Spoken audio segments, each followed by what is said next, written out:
Put the children to bed. It's time for Dan and Aldo to bare their souls.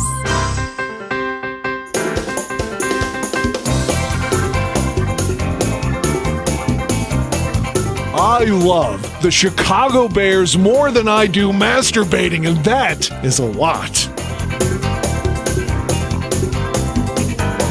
Then, with 3 seconds left, Bob Avellini throws a 30-something yard touchdown pass to Greg Latta, and the Bears win, and I literally shit my pants. I swear to God, I literally did.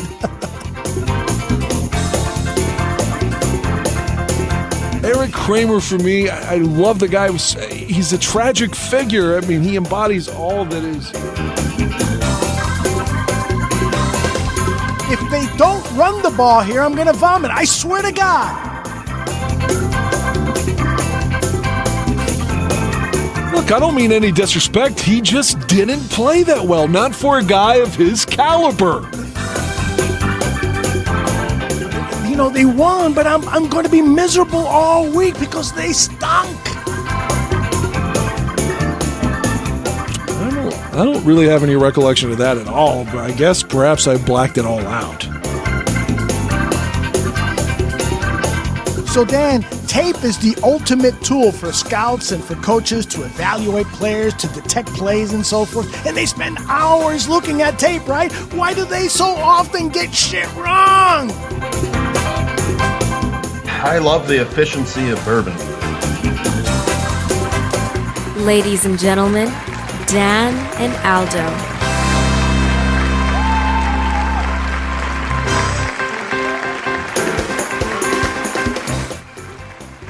Well, Dan Aguirre. It feels like it's been longer than 2 weeks since we've done a show. Right? Why is that? I don't know. And then we had to sit through that just debacle on Sunday. It was pretty fucking ugly. Yeah, I mean, that was one of the. I told you this privately, and I always pick on Steve Stenstrom, and it's not personal. That was the year that I felt so much just apathy when Kramer went down in '98, and we had Stenstrom the second half of the year. And it's like he had to play 8 games, and it felt like the longest 8 games I'd ever watched. Like just fucking let the season end. Sunday was the first time I felt that way, I think, since Stenstrom, where I'm watching the second half with just cavalier eyes. Like I just want it to end. I'm like, I don't even care. And I don't want to say I don't care. Right. Because this is my passion, but I didn't care. I mean, I was like, oh, just get it over with. And maybe a Fields play Sunday that'll reinvigorate me. Plus it's Green Bay. But man, it just felt like a fucking a nightmare that wouldn't end on Sunday. Did you feel that way? I sort of feel that way. I still am taking a lot of interest because really, this is what I've been hoping for many, many years with the Chicago Bears, is for a general manager to come in to the organization and just blow it all up, start from scratch. And at least now we have the advantage. He has the advantage of knowing that he's got a franchise quarterback. Let's hope he thinks he knows that. Well, yeah, you're right. But I got to believe that he's been seeing what we're seeing, is that this is a special player. This guy could end up being on that Mount Rushmore of Chicago sports. Michael Jordan, Walter Payton. I don't know who the third person is, but the fourth person would be Justin Fields. It's certainly not Jose Abreu, right? No. Hey, Swanky. Everybody in the chat room, welcome to Dan and Aldo Bare Their Souls. I don't think Santucci is here tonight because I think he's in Taiwan or Thailand. Yeah, he went to the Philippines, didn't he? Philippines, yeah. So you think he's in the Lady Boys over there? He shows in the movies he used to do, and well, he did tell me the story of him going into a bar and paying a whore to suck a dog's dick. No, that wasn't Tooch. I'm sorry. That was somebody else. But yeah, there's a lot of freaky stuff that happens in those countries, man. That's wild. Where's this Handsome Duke saying here? He says, I fucking love Dan, man. Love the Michael Jordan and Justin Fields comment you made about Ryan Post. Such a great point, dude. Notice your talent in the room. Do you know who Handsome Duke is? I don't, but I appreciate Mr. Duke's comments. He fucking loves you, man, and he's ready for tonight's show. And again, welcome everybody. So we're going to miss the Tooch here because he usually handles comments in the chat, although sometimes I see him and he's busy looking at his bets up on the screen, and there'll be a comment on the screen for like 20 minutes because he's taking a look at the fucking basketball game or whatever. So I'll try to do at least as good a job as him. And we'll also do the media mashup.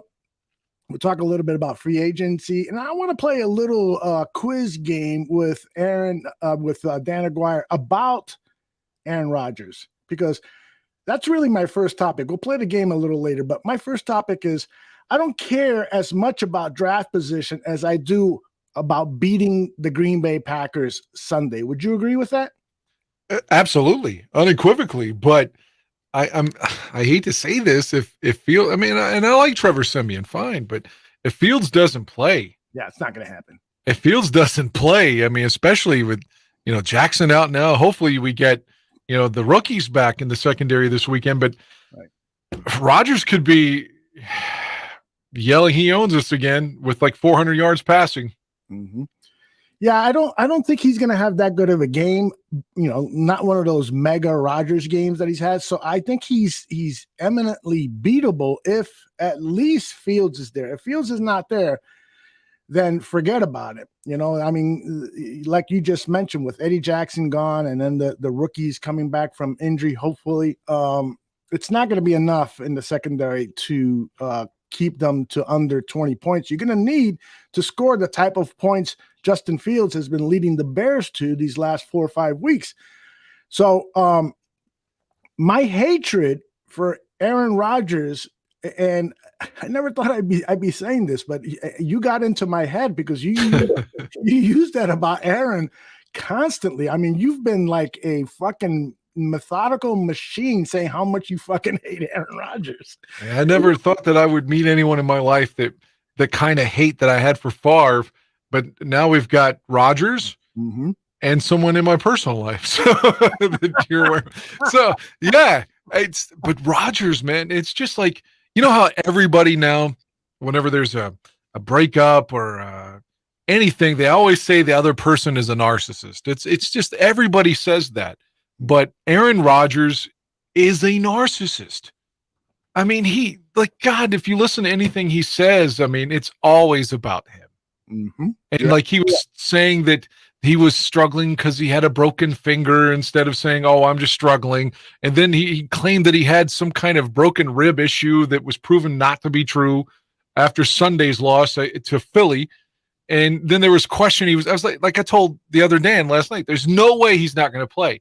Because in his own mind, he's unbeatable against the Bears, and he wants a victory. He wants to keep saying he owns us. There was no way his ego would allow him to miss Sunday. I knew he was going to play. You're absolutely right. And, when you first started texting me and telling me that you hate him, and you kept repeating it, I was thinking, man, that's really harsh to hate another person. But I'm right there with you now. I hate him. I just hate him. I think he's a bad person, and narcissists, as you say, are very, very difficult people to relate to work with, to be friends with, to have as a family member. I mean, we, here at the bar room, we've had some narcissists too, and we've had to deal with, and it's a very, very challenging thing. My professional career, I've had to report to CEOs and presidents of divisions and stuff who were clearly narcissists. And that was the fucking, that was draining, man, trying to maintain my integrity, and not tell these guys to go fuck themselves. Right. Very, very difficult. So, and Rodgers is that guy. And I think everybody in the Green Bay Packers organization, with the exception of a handful, perhaps, feel the same way about him. They don't like him. He's a liar. He's a fucking narcissist. He doesn't care about anyone but himself. He's still playing in the league just to fucking, soothe his ego. And that's why this game to me is so important. And I see people in the chat room. J-Rock, for instance, says it's not worth giving up draft position just to beat the Packers in a meaningless season. What do you think? I have to disagree. Respectfully, I have to disagree. I think as badly, because we were 2-1. So we've lost, 8 of 9? Yes. If the math is right. That is and that's tough. I mean, that's tough. Like, we lost 8 in a row in 2002, and I thought that was horrible. Mm-hmm. But 8 of 9 this season is bad. But if you could, I want Rodgers to play the whole game, not get hurt, not have an excuse, and you could beat them at Soldier Field, that alleviates some of the sting of these 8 of 9 losses. And maybe that's the meathead fan in me, but it does. It feels like, okay, all right, at least we got this. Mm-hmm. At least we've got this if we can win. But if it's another just terrible loss, then I am not on this, well, let's lose as much as we can train. I can't rally to that. Yeah, I'm getting there, frankly, but not for this game. There's no fucking way. Let me pull up the schedule here. I'm okay with losing against the Eagles. They're probably going to go to Super Bowl. They're probably going to go to Super Bowl against Buffalo. Great chances those two teams in week 15 and 16 that the Bears are playing are going to be Super Bowl teams. They're definitely serious Super Bowl contenders. Then week 17 against the Lions. You know what? I've been saying this for a while. I hate the fucking Lions, and I'm hating them even more because they have so much more talent than the Chicago Bears. And week 18, the Vikings are going to the playoffs. They're fighting for a division. We may beat them that week only because they might not show up, because I have a bye and say, yeah, we're not showing up for that game. Sorry, Dan and Aldo. I know you guys got tickets for the game, but we're not showing up. So look at the last 5 at Soldier Field for the Bears. Yeah, isn't that cool? That's a neat thing. I heard somewhere that the Bears play all their December games in Chicago, which is pretty cool. It's only 3 of them, but right. But still, yeah. And then the Lions are on, I guess, January 1st, right? Correct. And then Minnesota's the 8th. Right. So this is the game to win. It should not screw up our drafting position, but we're going to talk about that on this show because on our media mashup, Parkins and Spiegel did a nice segment about what you can do as a football team by trading out of that second overall pick. And so, or even the 3rd overall pick. Teams that are quarterback starved will fucking give you a lot in return. And so, that would be nice. At this point, I'm with everybody who says it's a fucking meaningless game, except the Packer game. That's always going to have significance. And I never always thought this way. But after, 20 some years of Favre and Rodgers fucking owning us? No, this fucking matters now. If I could share a story with you real quickly. Sure. The other night I watched, I said this last night, so I apologize if anyone heard the story already. I think it was Sunday night, late Sunday night, I watched the Bears at Green Bay from 1991, Thursday Night Football. So long ago, it was on TNT. Mm-hmm. Remember TNT carried football back in the day. Mm-hmm. But Green Bay had Don Majkowski. So last year before they get Favre, the Bears win the game 10-0. And the crowd is just all over Green Bay. And they're like, there's no offense here. Everybody's got to go. It was so great hearing the people of Green Bay just that unhappy about their team and how badly they sucked. I loved every second of it. And then yet I know in my head, man, they're one season away from Favre, though. That turns everything around for them. It's like we got to get back to the Packers of 91 where they can't score any points. Because as you know, anytime something goes wrong, their fans don't have the wherewithal to stay with them the way we do. Mm-hmm. I mean, there's no way the Packer fans would probably become Bear fans if the Bears started winning the way they did in the 80s. Yep. I mean, they're just so spoiled and like, look at Rodgers. Like we hate Rodgers for obvious reasons. But if we were Green Bay fans, I mean, we would love him, right? At least we should. Mm-hmm. And the moment he starts to struggle a little bit, they're like, oh, bench him, trade him. It's just like, where's their fucking loyalty, man? Exactly. They're not fans. They're just bandwagon fans.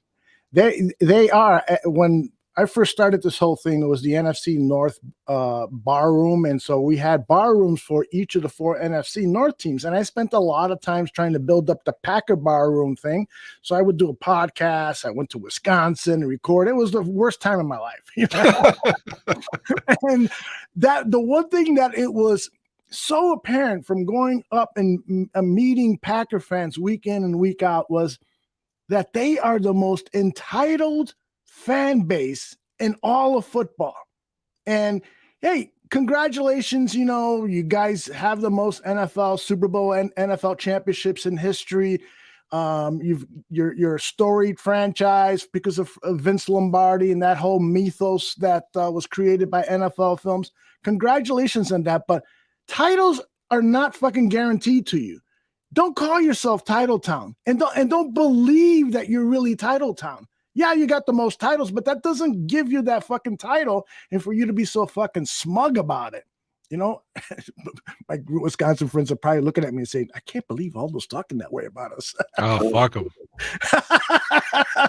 Exactly. If you'd have kept doing the Packers bar room, you might be in some like sanitarium threatening suicide right now. Exactly. You know, keep interacting with them. Oh my gosh, you ain't kidding. It would be worse if you had to like follow the Packers every day and interact with them, or just like listen to Hannity every day. Don't kill me. No offense to the Republicans. I'm sorry. Foster Covers wants to know your feelings about the Bears potentially losing a record they've owned since 1921. And I'm assuming that this is the career one loss or the most victories in the league. In the NFL. Yeah. What do you think about that? I'm sure it's going to happen this season. It's got to happen this season, considering that it feels like at this point we're somewhat tanking. Mm-hmm. And now you lose Mooney and you lose Eddie Jackson. It's just fuck, man. If Fields doesn't play, I mean, it's going to be tough if Fields plays anyway, because the defense is so wretched and just so abysmal.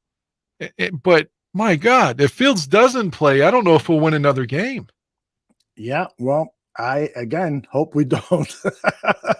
See, I can't think that way. I just I've don't, because said that before in my life, Dan. But here's the thing. Here's why I'm feeling, and I apologize.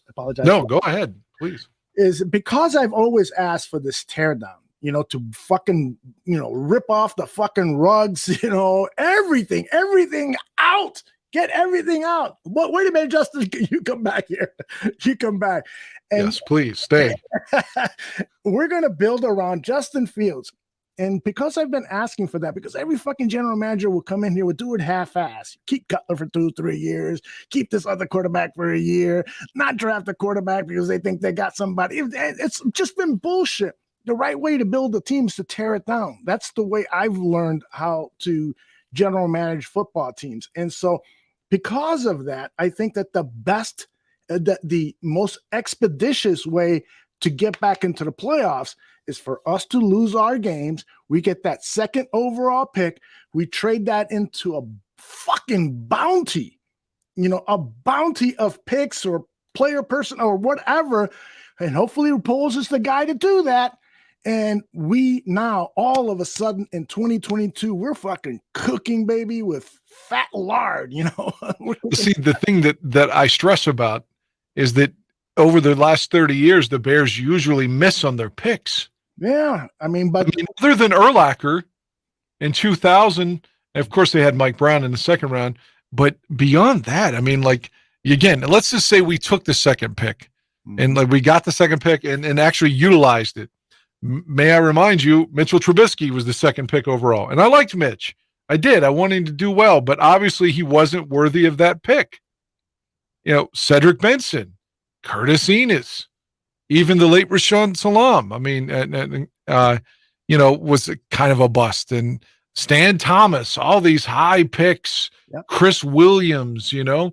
I guess Kyle Long was a good pick if first rounder. He just got hurt. Yeah. But Michael Haynes. I mean, there's been so many bad picks that, like, Kevin White. If you told me that the Bears swung and missed on their pick, I'd be like, of course they will. Mm-hmm.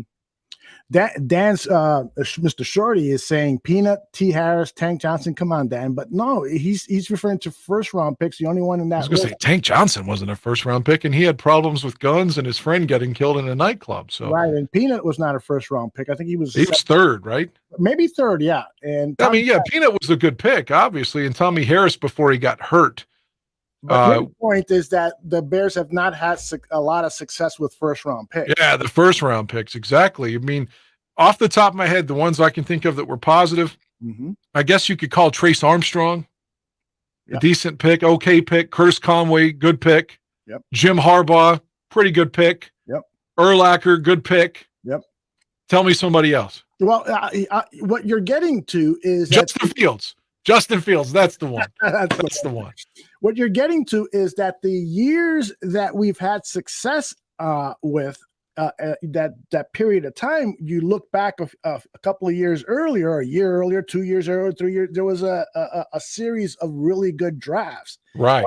And so that's what we need now. We need that now. And the chances of having a good draft are better with more draft picks.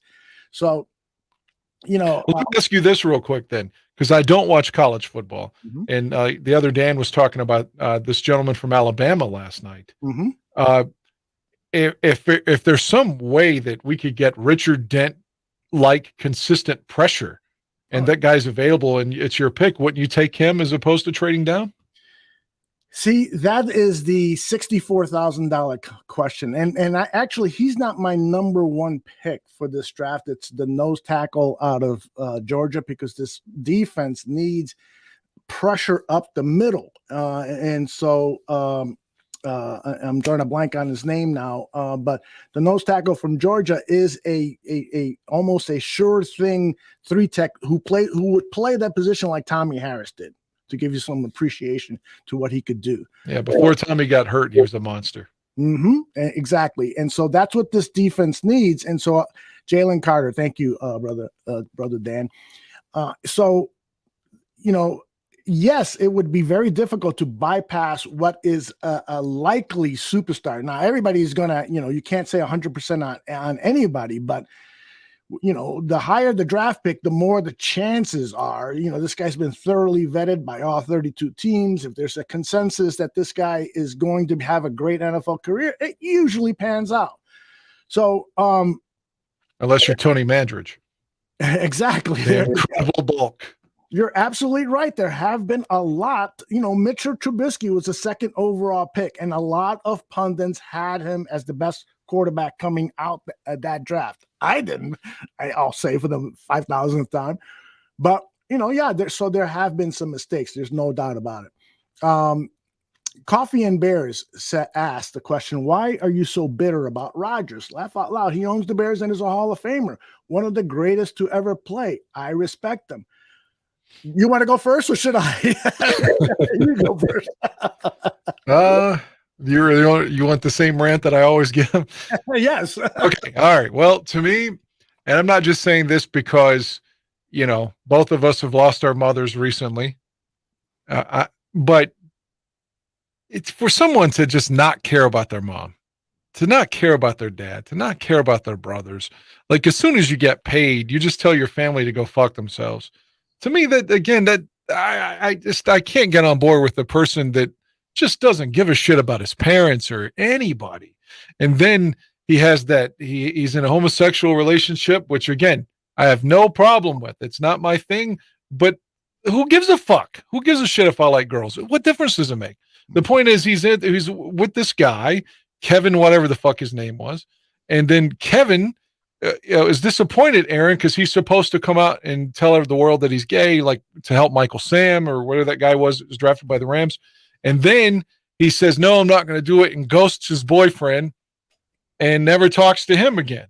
And then it's like, this guy interpersonally, like you said earlier, is not a good guy. He ghosts people.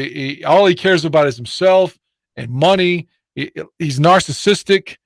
And, if you're a Bears fan and you like him out there yelling, I own you and all this shit, claiming people were giving him the middle finger, when you look at the fucking footage, I didn't see anybody giving him the middle finger. I mean, the guy's a liar. He's a bad guy. Now, I don't know if he's going to go to jail like maybe Favre will for this welfare scam / cure that's not a cure for concussions and clearly lied, allegedly. I don't know if he's going to be that bad, but he seems like wouldn't it be ironic? 30 years they kick our asses, but both of their quarterbacks end up in jail. It would be justice is what it would. That would be. I think he's a piece of fucking garbage, man, is what I'm saying. He's just a bad guy. Yes, Caesar. So that is why Caesar was asking the question. Rodgers is gay, and then he Googled it, and so now he's saying so he really is a Packer. Well, again, there's nothing wrong with being gay. No, and I'm not mocking him for being gay. Right. I don't know, you're not either, and neither was Caesar. I'm just saying I just wanted to clarify that because I didn't want anybody to say we were homophobes or something. It's just the point that, again, the moment that he's supposed to come out and have this solidarity with the other athlete, he was putting himself out there as being the first openly gay NFL player, and then he disappoints his partner when he goes back on his word, and then he ghosts him. Right. You know, he's an asshole, man. By the way, in the Jeff Pearlman book, Jeff Pearlman, for those of you who don't know, is a prolific writer. Is this when you went up to Favre? First thing you said to him was, "Hey, Grandpa"? Is that where you're going with? No, I wasn't going there. Oh, okay. There's another story in that book. Pearlman wrote a book called Gunslinger. It was about Brett Favre, and he devoted a page or two to the whole Aaron Rodgers is gay kind of thing. And the reason that started in the Packers locker room, according to Pearlman, is because Rodgers would never talk about his sexual conquests. Everybody else, especially Brett Favre, would talk about, yeah, I fucked her, I fucked that one, I fucked her, I sent a dick pic to this. That's what I was about to say. I sent a dick pic. You know. That's right. And Rodgers would never say anything. And then at events like the ESPYs, he shows up with that roommate guy. And then he was quoted as saying, you know, this guy is really special to me. I met him when I came to Green Bay. We became close friends, you know. And they were living together. They were living together. A lot of hugging. So that's how that whole thing started. It started off in the locker room, and then the evidence started to pile on. And then Rodgers was finally asked about it by an enterprising Milwaukee radio person, and Rodgers says unequivocally, "I am not gay. I love." This is how he put it. I really, really love women. And, when somebody says, "Yeah, I really, really didn't do that," it sounds so guilty. But nonetheless, it is what it is. If he is gay, then the only thing that I would blame him for is not coming out, not having the courage like Michael Sam to come out, because that was another thing that I had read about, was that Rodgers allegedly was ready to come out with another NFL player, but Rodgers backed out, and people assume it was Michael Sam. And that's when his guy was like, "How could you do that? We've talked about this, his partner," and then he ghosted his partner. Mm-hmm. And I mean, isn't it obvious how many female male heterosexual relationships has Rodgers been in the last 5 years? How many times is he engaged and immediately they break up? It's like he's clearly hiding something. He's like so desperate to be in a relationship to mask the fact that he's not gay, which I have sympathy for. Actually, it makes me feel bad for him. Just come out and say who you are, man. I mean, right. I had a very good friend who was having all sorts of issues, medical issues, psychological issues, and so forth. And it was because he was hiding his homosexuality from his family.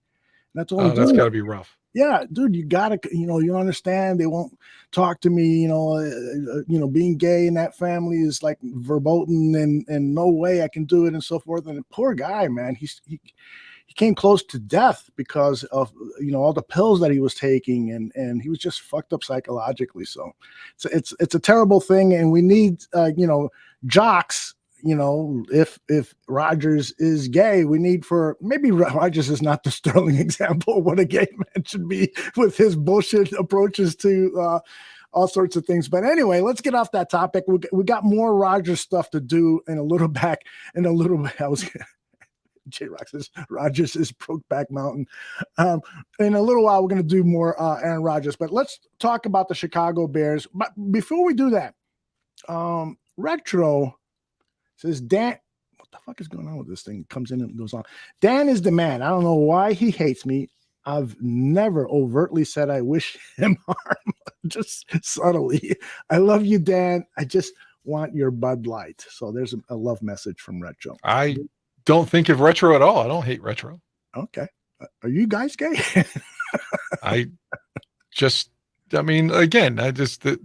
It's not like I'm worried about him being outside my house, but when someone just continually disseminates like immature threats about coming to harm me, I mean, not that I thought any of them were realistic, but I mean, what am I supposed to like fucking jerk him off now? I mean, you know. Retro threatened to kill you? Is that what you're saying? Remember he kept saying he was coming to my house or all this stuff. And, you know, it's just that I didn't think it was funny. And I still don't think it's funny. I mean, and all of it just because I didn't like the Three Stooges. It's just like, I can't believe this is a legitimate conversation topic. By the way, to change directions here, because Joe just asked me, how you doing, buddy? I'm doing good, man. My father-in-law passed away last week. It was really, the guy, you know, lived to 90. Unfortunately, the last year of his life, you know, he started to break down a little bit. So we put him in a nursing home, and the last month, he always wanted to hit 90 because his father lived to 98 and his mother lived to 102. And this guy, you know, if he would have taken a little bit better care of himself, he would have probably lived to 115. He had a fucking heart that was like belonged to a gorilla. But he didn't take care of himself. He lived to 90, and those 4 or 5 days that we were at the home, it was excruciating because he had a lot of water built up in his lungs. Oh. And so there's that gurgling noise, and then he would stop breathing for a few seconds, and you're wondering, is he going to take another breath? And then he was gurgle again, and that went on like for 5 or 6 straight days. And my wife and her sisters and my stepdaughter and other nieces and stuff, they went through hell because they tried to be there as often as possible, and so it was not a good time. But funeral and all that stuff was this past weekend, and so we're good, getting back to normal, hopefully. Well, again, I've told you before off air, but you know, goddamn, I wish there was something more poignant to say other than I wish you condolences.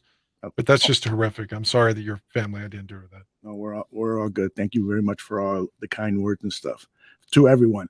Rich Kid says that, hey, it's Draft Dr. Phil. He's here. Hey, we miss you, man. Sing us a song. All right, let's get to our media mashup. Let's see, I think it was about 22 minutes. And let me do a better job than I normally do setting this shit up.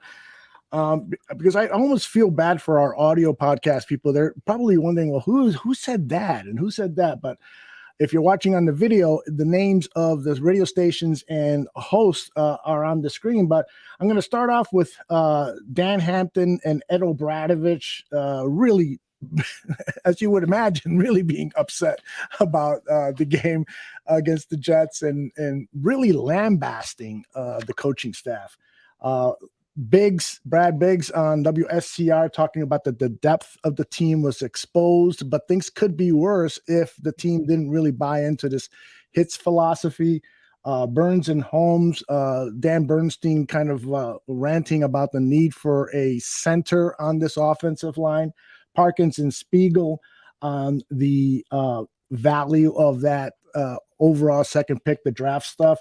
And then Wanstad talking about the defensive scheme. That's not the order they're in the video here, but that's it. You want to say anything before I roll this, brother? Are you losing any faith in the coaching staff?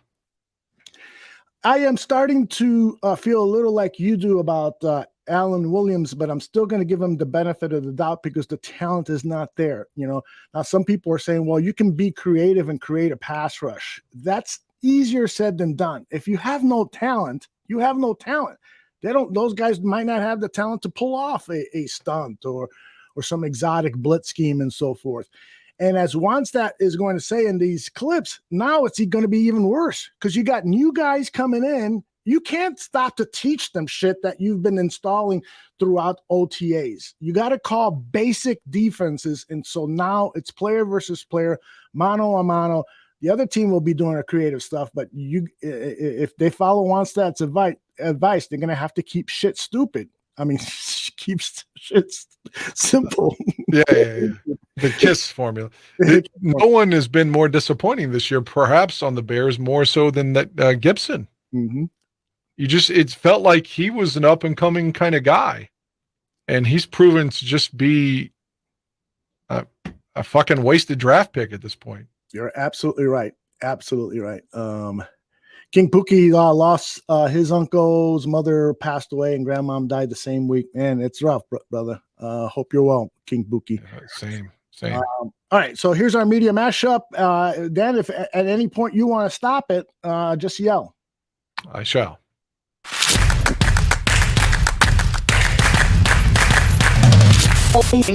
Eberflus, you guys, there are no holes big enough, small enough, whatever enough for you guys to hide. You take this team into New York totally and completely unprepared to play this game. Now, somebody tell me different. You saw a magnificent game plan offensively and how to attack the Jets. What, like that team is a juggernaut? Defensively, we don't go after Mike White, who nobody has ever heard of, their starting quarterback. You got to love these guys. I said that last night. I mean, I hadn't listened to the post game, but I told the other day, and I was like, who the fuck is this quarterback, and why can't we get any pressure on him?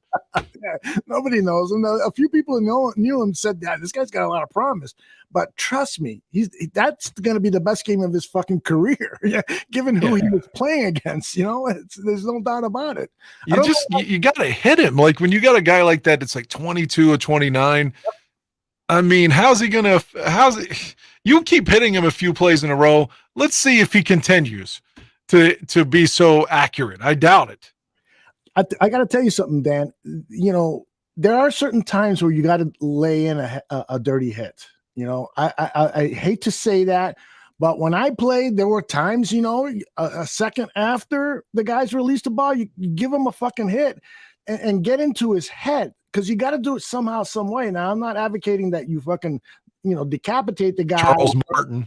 Yeah, exactly. I'm not advocating that type of play, but you got to figure out a way to get into the guy's head. And the Bears never did. That guy looked so fucking comfortable in the pocket. It was so embarrassing. Every time the Bears lose to a guy like that, whether it's Brock Osweiler or this bum or that bum, whomever it's been over the years, it's always a guy that they never pressure. Mm-hmm. Yep. And we let the kid take us apart. He passed for, what was it? You know how many starts he's had, folks? He's had total 6 games he played in. He's had 4 starts, and he tore us apart. How's that possible? How? Well, when you're down 3 out of the starting 4 in the secondary, and you have no pass rush, 0. Next man up, Danny. Well, I got it, but I'm just telling you, unfortunately, we're paying $180 million for pass rushers other places, and we just, and the pass rush has gotten worse as the year has progressed, and where it should be seeing bright spots with, Travis Gibson and Eugene Robinson, them making some plays. 0, nothing, 0. And I don't know what to tell you, folks. I'm just saying the offense has, had so many bright spots where you could say you could build on this and do this, go play action, do this. You got David Montgomery running his guts out, and yet we don't even try any play action. We did try to do some of the boots. Dan. Well, but don't even try a play action play. And it's crazy. We did some of the boots, but the Jets made adjustments. I'm just telling you, when you're $125 million under the cap, you're playing with the B team, and the Jets, they took care of business. Well, I got a comment. here's a stat, folks. Okay, Trevor Siemian, our starting quarterback today, the first 30 minutes of football, the first 30 minutes, folks, he was 8 in passing. He was 8 of 11 for 127 yards and 1 touchdown. Don't go there, OB. Don't go there. I just wanted to comment. I said this last night too, not to be repetitive, but the David Montgomery thing, I think he had 80 yards rushing, and he seemed to be like he had his mojo on Sunday. Yes. And the thing that I don't understand, and I'm not one of these guys that's saying like last year I was saying, run the damn ball, bald fuck. But this year I'm not mad whenever they start to pass and get more aggressive. But when it's working, they'll go 3 or 4 drives without giving Montgomery a handoff. Like Sunday, it's not even like Herbert's there. Although the kid from the Titans that they have, that 21, looked explosive but I'm just saying with Montgomery's, he's doing well. I'm telling you, there was a period where they went 3 or 4 drives without giving him a handoff when they were still in the game. That's how you get out of the game. When you have Simeon passing every play and you're not utilizing the man who's running well. I don't understand. Getsy gets out of what's working too quickly. Well, I don't know if that's true for every game, but I definitely got the impression this past week that he really wanted to test his passing game out. You know, he had a veteran quarterback, a true pocket passer, and he wanted to try some things out in the passing game, which is why he perhaps made some bad calls and did not call the run again as much. But I did, if I remember correctly, when I looked at the ESPN stats, there was a pretty even ratio of runs to passes. But again, in that second half, they weren't moving the ball. You know, the pivotal point in the game, Dan, was at the end of the first half. They get the ball back, right? On the kickoff, 3 and out. The fucking Jets, they went 3 and out too. So we get a chance. Get some fucking points. Get within a point. You know, tie the game, whatever. And again, 3 and out. And then all of a sudden the fucking Jets took over. They scored on their next series. And the Bears became predictable with their play calling. The defensive line for the Jets just started teeing off on the offensive line, and the game was fucking over. So anyway. Yeah, it was a nightmare. It was. In the prior 11 games, you know how many yards in 4 quarters Justin Fields averaged? 128 yards of 4 quarters of passing in the National Football League in the year 2022. Trevor Siemian came out of nowhere, went 8 of 11 again for 127 yards and 1 TD. Now, folks, there's something wrong here. I mean, there's something really wrong. And we got 5 more games to go. What the fuck is he talking about? Oh, he always says that Fields is not a starting quarterback. He was advocating, I think it was after the Falcons game, to make him a slot wide receiver. Oh, my God. Yeah, Hampton was like, I can't agree with that. Hampton thinks he's a quarterback, but Ed just doesn't. See, Ed probably doesn't own a smartphone. Probably the latest bit of technology that he has is probably a beeper, a pager, a fax machine, because he doesn't realize that this is the way the game is going. These athletic quarterbacks are going to take over. And Mike is the same way. Mike North wants the pocket passer. He wants the traditional pocket passer. Those days are gone. And for those people who say you can't win with these new quarterbacks, watch what Jalen Hurts is doing. Watch where that team is going. This is it. It's being written. Now some people are going to say, well, look at Trey Lance. He's not going to ever. Yeah, there's going to be failures in it. There's obviously just like there are failures with drop back passers, you know. But if you were to do an extensive survey of quarterbacks who in the last 10 years, drop back quarterbacks to scrambling, running hybrid quarterbacks, I bet you in terms of success or games won or lost, it would be very, very close. And it's going to get better and better for these running quarterbacks. And Justin Fields is going to be a superstar because he's going to add to his passing accuracy, add to his knowledge of the offense, and develop rapport with receivers and also get better line play from his offensive line. You just have to project. You have to look at it and see this is where it's going. This is where it's going. And guys like OB, they don't see that. This coaching staff failed this team. The kids, some guys I saw, they were not giving it their all today. But I'll tell you what, to go down. Who's out, and we won't know with much clarity until later in the week. But just genuinely bad news when you think about where the Bears are at and how they're now going to have to deal with injury. They've been a relatively healthy team. There is a hierarchy to any team. There is a reason guys start over other guys, and now you're getting to a point where your leading receiver in the receiving core anyway, not the tight end or the running back, is Equanimous St. Brown, and that sends a shudder through any quarterback room. Yeah, they're having their depth exposed right now. And what did we say? I think we had a conversation about it at some point a week ago or so where we were talking about some of the issues on special teams. And I think one of the explanations was, well, they're using some guys who on a regular NFL roster are probably twos as starters. So therefore, the guys that they had available for special teams here maybe aren't on a lot of other rosters. They've got threes. So now we're seeing more of that depth really put to the grind here, and you're hoping to see some guys be able to take advantage of some opportunities. Are you going to see something amazing? No, but maybe see some bright spots where you're like, okay, need to see some more of this guy. Like this, he's flashed a little bit here. Let's see some more of this, and they just haven't gotten a lot of that this year. I've been harping on the defensive line lately. What have you seen from Travis Gibson or Dominique Robinson that makes you feel comfortable with either one of them being a starter next season? And they've had ample opportunities. So those guys are healthy right now, but injuries in a lot of other places, and that's really going to stress this roster. I would imagine we'll see a couple moves as the week unfolds.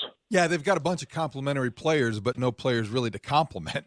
And they need some of those centerpieces moving forward. That's an off-season project. In the present, Brad, yesterday, Matt Eberflus pushed back a little defensive when asked about the hits principle. I understand what he was saying, and I understand why he would push back. What did you make of his answer to the question about the hits principle?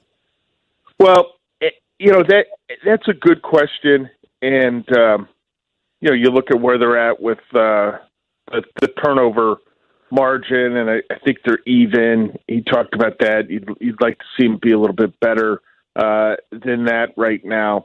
Hey, they didn't play well in the second half of that game. Okay, that was a rotten performance by the Bears in the second half of the game against the Jets. Leading up to that, they had been in some pretty close ball games, right? There were some losses. They were stacking losses, but they were close games. Here's what I will tell you, guys who evaluate this for teams have been saying to me all season, and that's one thing they've come away with is, hey, that team plays hard, okay? In fact, I got that yesterday when I got off the plane, and I was texting with the guy, and the thing he had to say about the Bears is that they're playing hard. So I think that dovetails into that hits principle, right? When you talk about hustle and intensity and things of that nature, you're not seeing a lack of effort from this Matt Eberflus team. So I can understand him giving some pushback there on that. I mean, but you could have a hits principle or whatever you want to call it principle. When you're 3-9, you're not good. Okay, so everything's fair to question, but I think they are getting at least the first two letters in that equation with the hustle and the intensity. Yeah, I don't argue with you, Brad. What'd you think about what he just said there, Dan? You got any thoughts on that? I felt like I've watched a couple of games where people were loafing. Really? Yeah.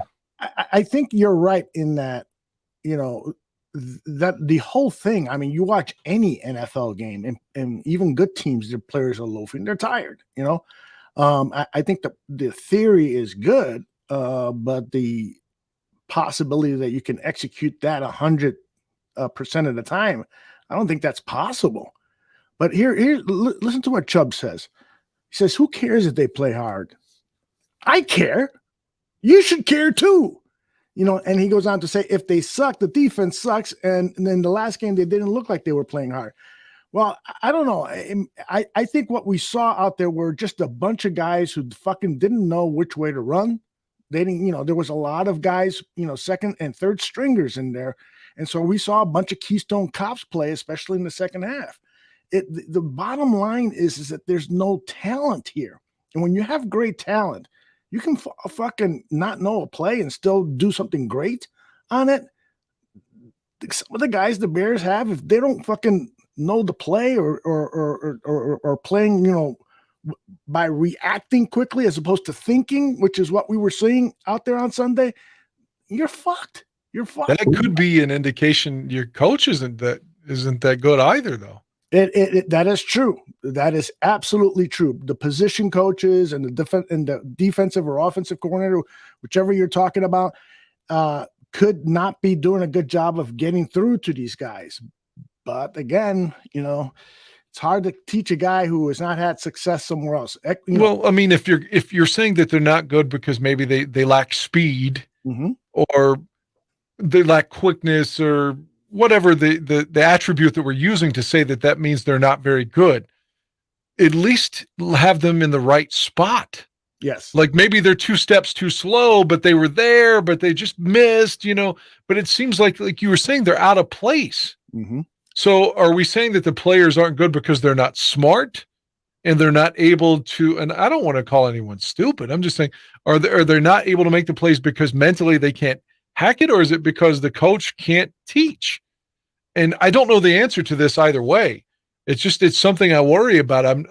Especially after listening to Ed O'Branovich, it's like, yeah, maybe you're right. Maybe Eberflus is a fuck up. I don't know. Yeah. I personally think it's too early to judge these guys. I think they need an opportunity to coach some good players. I bought into a lot of what they said preseason and early in the season when they were winning a couple of games here and there. I bought into that, but what happened during that period of time? You traded away Robert Quinn, who had 18.5 sacks last season. You traded away Roquan Smith, who was leading the NFL in tackles.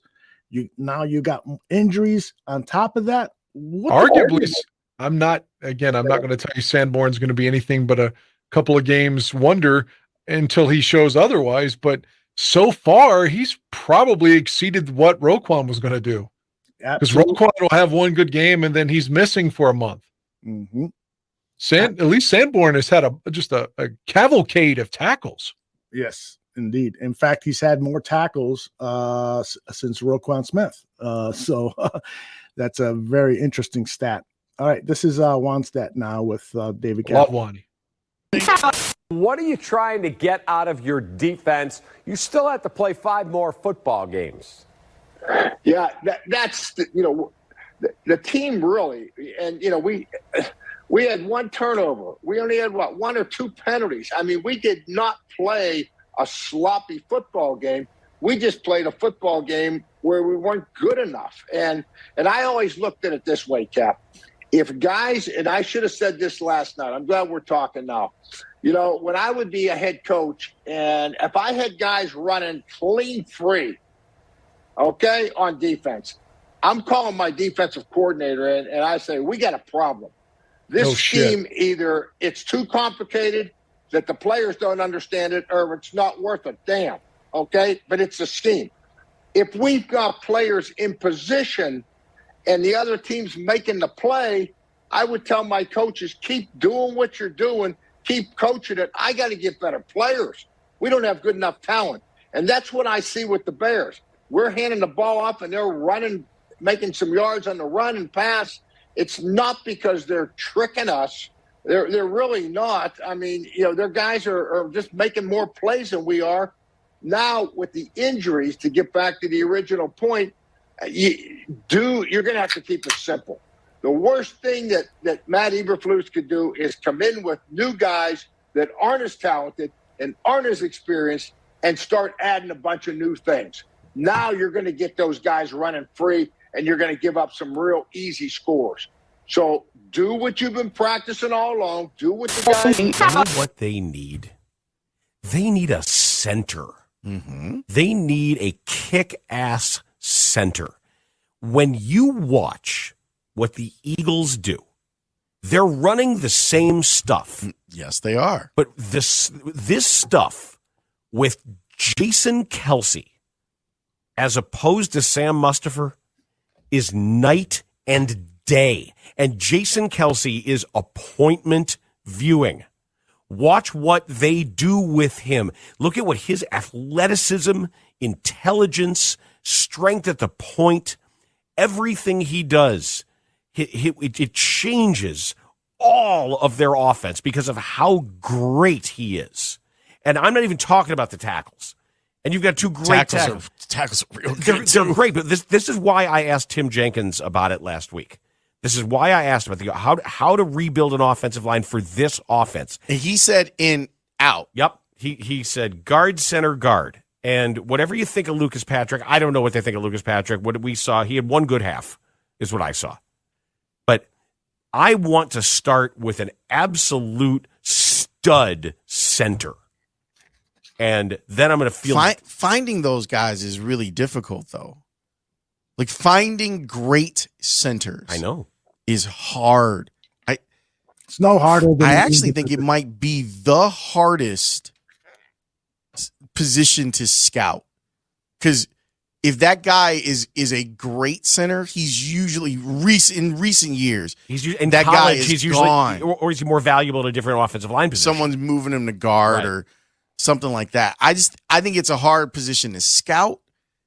I think it's a hard position to know and say, all right, we're going to put some resources into it, like finding a great center and valuing, like if you're thinking the draft, what type of pick would you be okay with?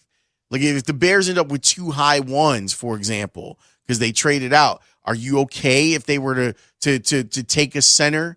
If it's pick number 18 if it's or a something like that? generational difference maker. I know that last year it was Tyler Linderbaum, the kid from Iowa, who's just ridiculously fast. And I haven't followed him this year. I don't know if he's going to be the all-rookie center or not. I agree with you that it's a difficult position to scout, but I want Ryan Poles.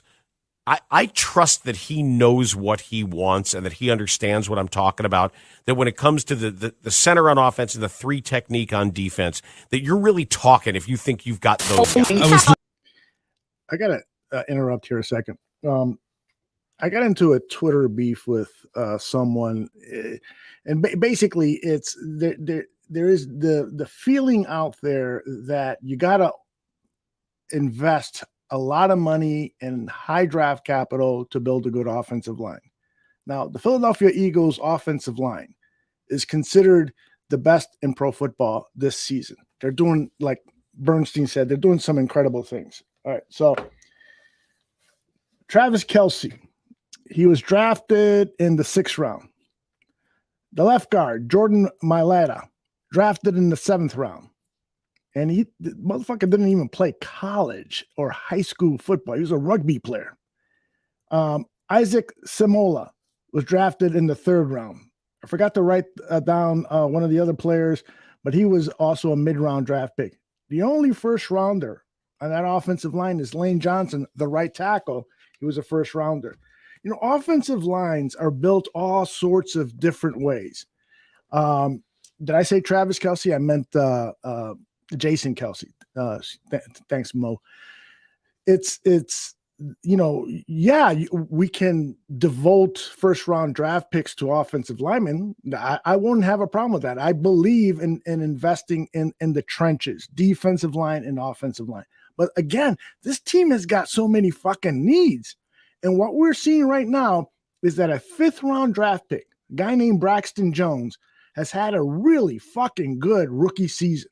For a guy who, again, was selected in the 5th round, didn't play against great talent in college, he has adapted really well to the NFL. Give this guy another year, another 2 years. In the meantime, you can scheme, you can have tight ends, help Braxton. You can do all sorts of things to help the kid out until he becomes as good as it appears he's going to be. So the whole idea that we should get rid of Braxton Jones or bench him or move him to another position, to me, doesn't make any sense. What do you think about that, Dan? I don't want to say you're wrong, because at one point, I don't have the numbers in front of me. At one point, he was giving up the most pressures of any other left tackle. So I when you said he's having a great year, I thought, ooh, that might be a stretch. That's what I thought. That doesn't mean that I'm right.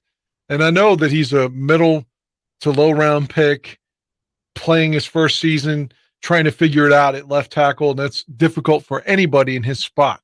So maybe, all things considered, maybe we should appreciate him more. But I don't know. I mean, if you're telling me there's some way to upgrade over him, then I would take that opportunity, especially given all the money that you have. It couldn't hurt to have him compete. Absolutely. Absolutely. And so and I agree with that approach. If there is a viable player, a left tackle, either free agency or NFL, that is just too good to pass up, then yeah, you think about making that investment, and the competition is good, and Braxton could perhaps play the right tackle position or move inside the guard. Who knows? Competition is good. My only concern is there have to be certain decisions. If you got a guy who's right now looking like he's going to be and freely, he has been a serviceable left tackle for the majority of the games this season. He hasn't played great. Charles Leno never played great. He was serviceable. And every other team has serviceable left tackles, with the exception of 4 or 5 other teams. There aren't many superstar left tackles in the league, and they're just not enough to go around. And so when you find a guy like Braxton Jones, who has the capability, the potential, at first look at his rookie season, has the potential of being one of those top 10 offensive tackles, I don't know if you move on him. And I know Skokes in the chat room, he's been pounding his chest for Braxton Jones since before the draft. And so I don't know. It's a topic we'll be talking a lot more about in the coming weeks once we get into the player acquisition phase of what's going on with the Bears. I just wanted to point out, if you look at the last Super Bowl team we had, Olin's a draft pick. Mm-hmm. Roberto Garza, Reuben Brown, John Tate, and who else am I forgetting? Fred Miller. All 4 of those guys are free agents. And they signed them all within like a 2-year period. So it's plausible to suggest, maybe with all that cash, that they rebuild this line this season and this offseason and make them better, because all those guys I just said were basically signed either in 05 or 06. Right. And then suddenly they're a solid line, blocking for Thomas Jones against 8-man fronts and going to the Super Bowl. Mm-hmm. So, I mean, that's what I'm saying, is if you can get a solid veteran that's an instant upgrade, I'm not going to say no just because we drafted him. Like, I hope that Poles isn't one of those guys. It's starting to worry me when I keep seeing Velus Jones getting playing time. It's just like, dude, he almost fumbled again, but he's a 3rd-round pick, so they're going to give him 75 opportunities. But N'Keal Harry, who's done well, is sitting on the bench and inactive. I can only hope that as a result of Mooney's injury, Harry gets a chance to show what he's got, because it looks like he could be an asset. He could be. You're absolutely right. I wonder what is going on with N'Keal Harry, because even 2 weeks ago when Velus was 3 weeks ago when Velus was inactive, N'Keal was as well. So this may not be so much as either one or the other. It could be something might be going on with N'Keal Harry that has turned off the coaching staff and they don't have him in there. Maybe it's a minor injury. Maybe it's something he said. I don't know what it is, but it's interesting that he has not been getting playing time, and I'm with you. It's time to take a look at these other guys. I would immediately tell Chase Claypool, hey, by the way, we're going to throw the ball to you about, 500 times on Sunday. Give Simeon credit for doing that. Simeon at least went to him a few times. Yep. Even if he was forcing it to him, it's just like he was like, well, what's one thing that Justin's not doing enough? How about throwing the ball to number 10? Well, fuck it. I'm going to do that. Right. You know? And in fact, in the post-game press conference, Trevor said that he, during the week, talked to Chase and said, dude, I'm going to be looking at you. Even if you're covered, I'm going to throw it up there, and I know you can make the play. And I'm glad that he did that. And to Justin's credit, he did that too in that game against the Dolphins. He did it twice. Claypool came down with one, and then there was the missed pass interference call by that fucking official named Dickhead. I think his name is Ryan Dickhead. All right, I forgot to mention that I also have a clip from Cap and Jay Hood. This is them talking about Fields. Listening to Crosstalk yesterday from the Carmen and Yurko radio experience into the Waddle and Sylvie afternoon show. And it was wildly entertaining as Sylvie went right at Yurko. Right at him. It was like a little scat back trying to block the big D lineman coming up the middle. We just heard from Sylvie last segment. And Yurko's point is the Bears need to learn how to win, not just add talent. They have to learn how to win. I understand his point, but I have to side with Sylvie more here. It's a talent thing. Then Tommy and Karn both said, we think we know who our quarterback is. So as you bring up Justin, in my opinion, we have our quarterback. Now, is he going to be the quarterback in 2028? I have no idea. He is going to be the quarterback in 2023, and then you're going to have to make a decision pretty close after that. Am I giving that guy $40 million a year? I would say that you are. Mm-hmm. If you gave the complete epitome of mediocrity, Jay Cutler, 100 and whatever million we gave him, Justin's getting paid. Yeah, but David Kaplan, there's a new general manager in town. I mean, I agree. Justin is going to get paid. It's clear that he's going to get paid.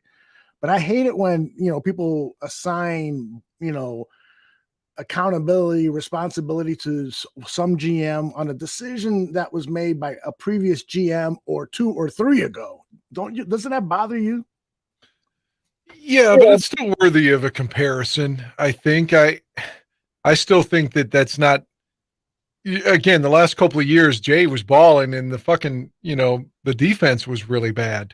Similar to this year for Fields, So, but again, there's no reason to rehash the pro Jay stuff. I don't know. I hope Fields is paid, and he's paid here, and I hope he makes us all happy and wins a championship. If he doesn't, I might fucking take a year off in the bar room. If for some reason this whole Justin Fields thing doesn't work out, I don't know what I'm going to do. I think at that point I'm just going to admit and just acquiesce to say the Bears are never going to win another title in my lifetime. Well, if Fields ends up being a bust. You're much younger than I am, so I will say that. Well, I'm getting old, long in the old tooth myself, so. Getting paid. So I would not, and I've been clear, if the doctor says 100%, he's going to play. If the doctors go, he's like 80, we'll put a harness on him, you're done. You are not playing. I think you're with me. Waddle's not. I heard him say it. He needs the reps. I don't disagree that he needs the reps. Mm-hmm. He's my future. I'm not playing him if he is not 100% or correct. Close to it. There's no reason for him to be out there. I got plenty of film to tell me what he can and cannot do so far in the season. He doesn't have to play for me to make me feel good as a Bears fan. I know what he can do and correct. What he can't do either. Now the reps are very, very crucial to his development. I'm not disagreeing with that perspective. Mm-hmm. I do understand that the team needs to learn how to win. But this is a talent thing, first and foremost, on our team. Our offensive line keeps getting banged up. Schofield had to play right tackle because Riley Reef hurt his ankle. Jenkins has been banged up. Why am I putting Justin out there? And then you have people say, well, why don't you just play Justin and don't let him run? Just drop him back and let's see what we do in the passing game. He will get his ass kicked worse in that situation. Not with a bad shoulder. Yes, there is no point on letting pass rushers tee off. Mm-hmm. I mean, no point. Here's what's interesting. You didn't want him to have pass rushers tee off on him when he was healthy. Correct. So now with a bad shoulder, he should be out there just to see so we can evaluate further what Justin Fields can and cannot do. What is the second pick in the draft worth in a trade, and what is the second pick in the draft if you're not using it on a quarterback? Oh, see, this is exactly what I wanted you to bring. So I got it for you. Because let's say first pick is C.J. Stroud or Bryce Young. Right. If the Bears are sitting at the second pick, already having Justin Fields and feeling good about that, yes, then, trade down, get 2 1s, 2 3s, a wide receiver, and a tray of lasagna. Okay, so what do you want? Because I'll do it like this first. Teams with multiple first-round picks in this year's draft. Mm-hmm. The Lions, because they have the one that they got for Stafford from the Rams. Correct. So that pick is looking like it's going to be 3, incredible. Right 4. now, it'd be 3. So right now, the Lions would have the 3rd pick from the Rams and their own pick, the 13th pick in the draft, and they obviously don't have a quarterback. Mm-hmm. The Texans, but they also have the 1st overall pick, but they also have Cleveland's first-round pick. Wow. The Dolphins, the Eagles. Man, the Dolphins have 2 1s, and they're having the year they're having. Correct. The Eagles. Is that loud? How are so many teams getting all these picks in the first round? We're not used to that here. What's going on with that? The Eagles and the that. Dolphins? I'm going to tell you. The Eagles-Dolphins are going to be in the Super Bowl and each have 2 picks in Correct. the first round. Correct. And why aren't these teams just giving away their first round pick? That's how the smart teams do it every Why don't year. they give them to the Bears? You want the last one? The Seattle Seahawks. Oh, yeah. Because they get Denver's, which is looking like it'll lock for a top 10, maybe top 5 pick, and they have Geno. A lot of them traded quarterbacks to do that. Okay. Should we trade Justin Fields for a first round pick? No. But all of the trades either were about the Rams will give you a first-round pick to get Stafford. Right. The Broncos gave the Seahawks a first-round pick to get Russ. To get Russ. It all involves quarterbacks. Colts gave a first round to the Eagles for Wentz. Is that one of those too? The Eagles. So the Eagles, they had 3 first-round picks before they send 1 to New Orleans. So 2016, Eagles wanted to move up to get Carson Wentz to move from 8 to 2, 5 picks, including 2 first-rounders. 2017, the Bears to move just from 3 to 2, okay? Gave up a first, a third, a fourth, and a future third. Just if the Bears wanted to just move from 2 to 3, they might get something like that. They could get a third, a fourth, and a third. You shouldn't be using the Bears as an example for what picks they gave up to move in the draft. I would not be using that organization. Shane, here's the thing. Quarterbacks make GMs stupid. Well, and there's a draft value trade chart. There's numbers assigned to this stuff. Okay. I remember before Pace did it for Mitch, I was like, somebody's going to be stupid. I hope it's not us. And then we were the one that was stupid. Okay, 2021. The San Francisco 49ers. Now, this was not to move up to 2, but it was to move up to get a quarterback, and it was to move up for 3. They moved up from the 13th pick to the 3rd pick to get the 3rd quarterback prospect, to get Trey Lance, when Justin Fields was there for the taking, right? If they would have just moved up from 13 to 10, they could have selected Justin Fields themselves. Instead, they moved from 13 to 3 to get Trey Lance from the FBS. They traded Miami, the 13th pick in that draft, a first-round pick in 2022, a 3rd-round pick in 2022, and a first-round pick this year. So 3 first-round picks to move up 10 spots to number 3 in the draft. Amazing. To take the 3rd quarterback prospect. What did Miami do with those picks? Oh, they did. They immediately turned around and traded one of them to move up to get Jalen Waddle at 6. Then they traded to Kansas City some of the extra draft picks to get Tyreek Hill, and now they're still sitting with an extra first-round pick this year. So they moved down from 3 to 13, ended up with Jalen Waddle, Tyreek Hill, still have an extra first-round pick. So this is the dream, to have Fields and a top 5 pick. To a top 2 pick. Yeah, top Because 2 or top 3. You want the right for someone to trade up to take a quarterback. Because what's the example in recent history where a team was sitting there with the 2nd overall pick and took the best defensive player available? You don't have to go back too far. 2 years. Mac and I had Ron Rivera on before the draft, and it was so obvious that he was going to take Chase Young, and Chase Young's awesome. But he took Chase Young. Who went 5? Tua. Who went 6? Herbert. What's happened to Chase Young since? Meh. He's been fine when he's played, but he's been hurt. They haven't won anything of consequence. Not a transformational player.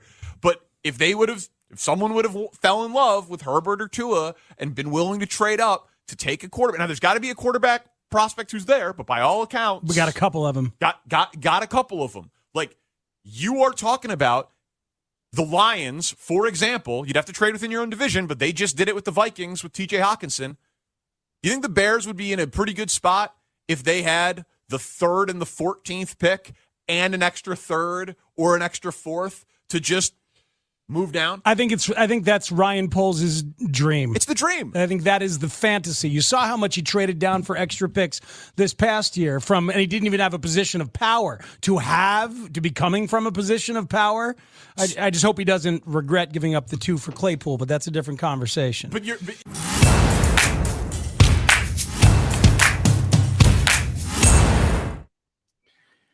I found that talk about the potential draft trades fascinating because we need assets, man. We need to get as many draft picks in here, and hopefully we make the right choices.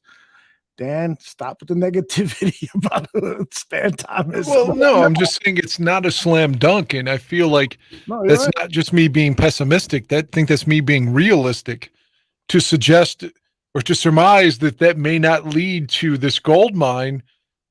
And it's just like, oh, I'm so happy we're getting blown out. I'm like, well, fuck, man, I'm not.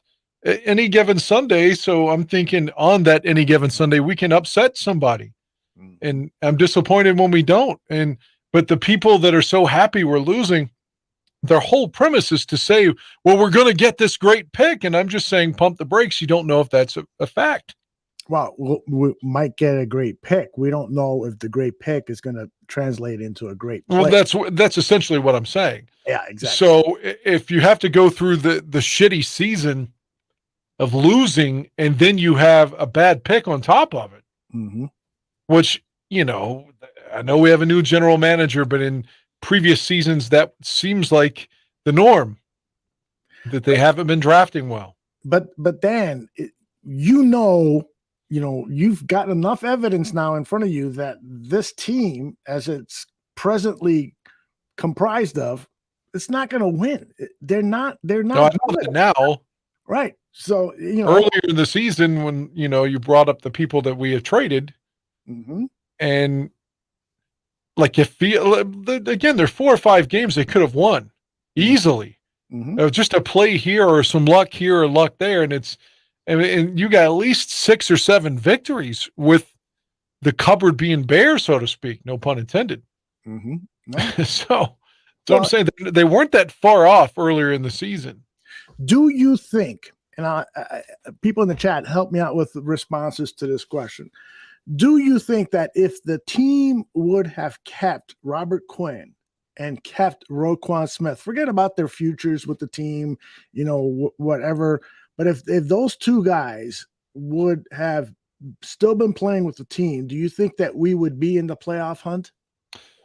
I don't know if I have the answer to that, but I can say it appeared that Quinn was having a down year, and it doesn't seem that he's done much in Philly either. And you got a decent draft pick for him. And Roquan, again, was flashing in a game against the Texans and against New England, and then the rest of the games he's kind of not doing anything. Let's not forget we were blown out in Dallas with Roquan there. The defense just looked horrible, and Roquan was there. So I'm not disappointed necessarily by those trades, but I still felt like the defense would be better than what it's been without those guys. At least, capable of holding you to 24 instead of 34, for fuck's sake, Yeah, I think the defense, never had a chance with the defensive line. Robert Quinn was a disappointment. You were hoping that he would have, if he averaged 1 sack per game last year, he actually averaged more than 1 sack per game. You would have at least hoped that he would have had a sack every other game. I was thinking maybe he'd at least get 10. Yeah, exactly. 9 or 10 is what I was, conservatively hoping for. But it looked like he was going to get 2 or 3 for the season. So that hurt a lot. When you don't get a pass rush, your defensive secondary is going to get burned because they can only guard guys for so long. But the other big thing that I wanted to say was that Kyler Gordon's progression as a rookie took a lot longer, and still the jury is out whether this guy is going to be any good or not. He certainly didn't look very good in a number of games this season. I think maybe they have him out of place. Yeah, well, the word is that they've given him too many responsibilities. He's in the slot. He's in the outside. He's a rookie. Fucking give him something. Maybe just play him on the outside and stop switching him. Yep, I agree.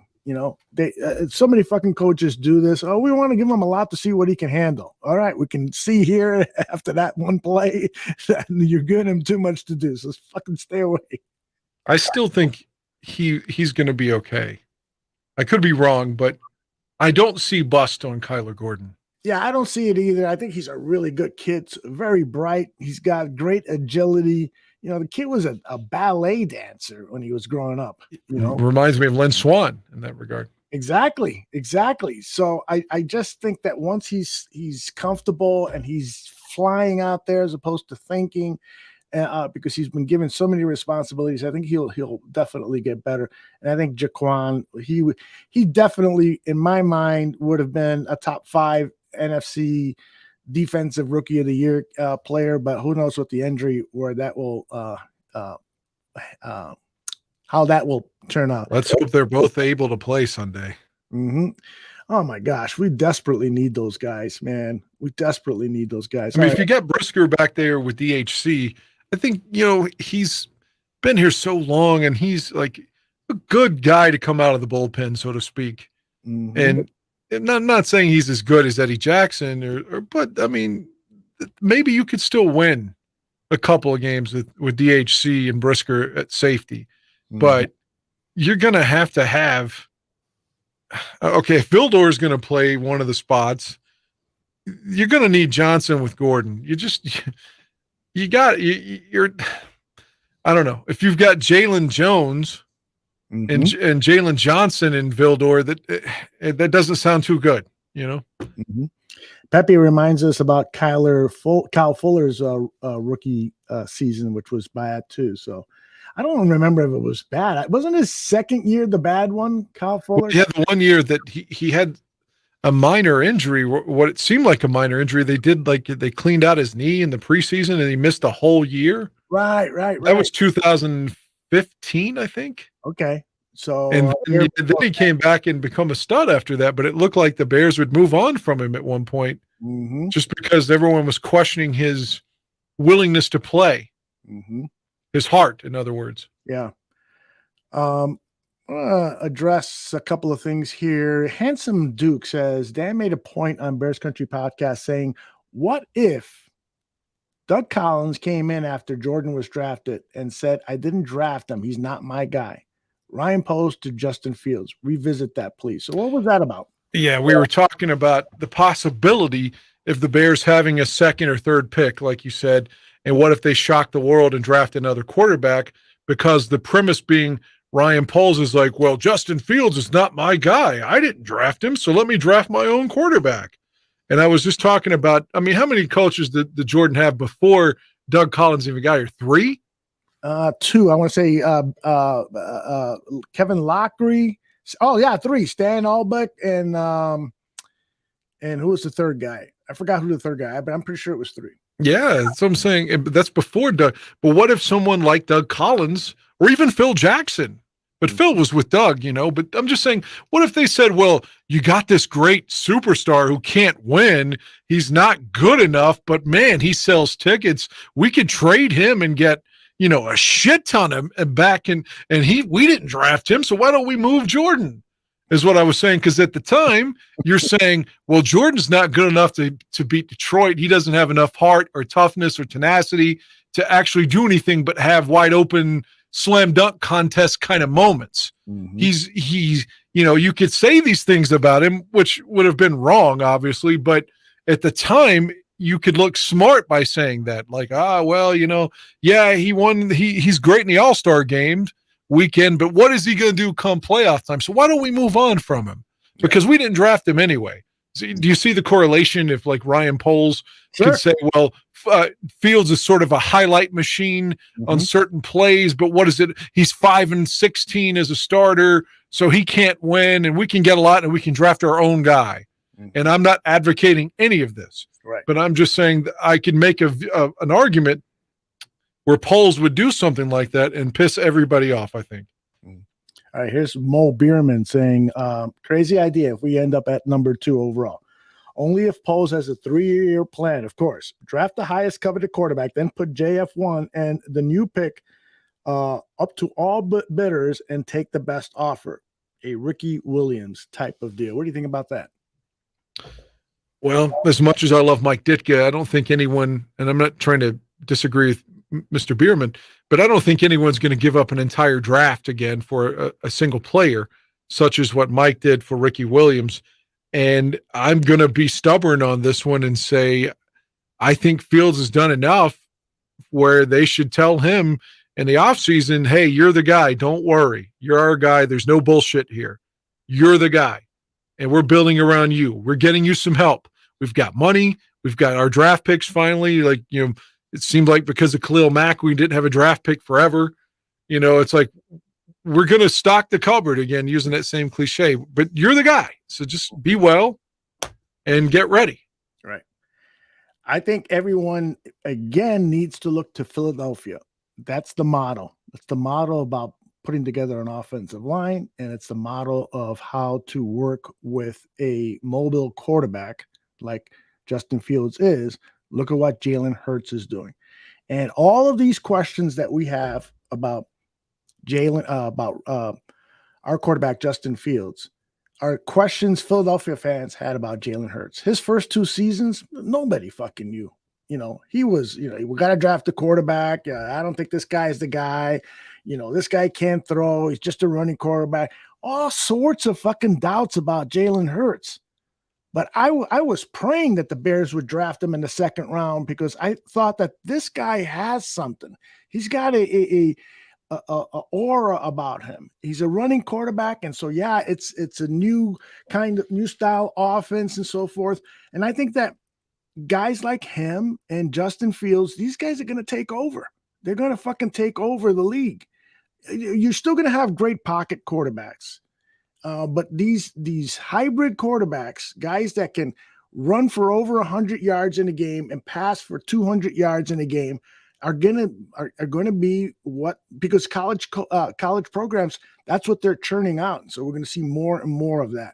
I think Justin Fields is Steve McNair in terms of, and again, McNair's not with us anymore, but I feel like that's the comparison. Like McNair early on, of course, he had the reputation of being able to throw the ball in like Division III college or whatever. And the question was, could he throw in the pros? And he ran too much early, so to speak.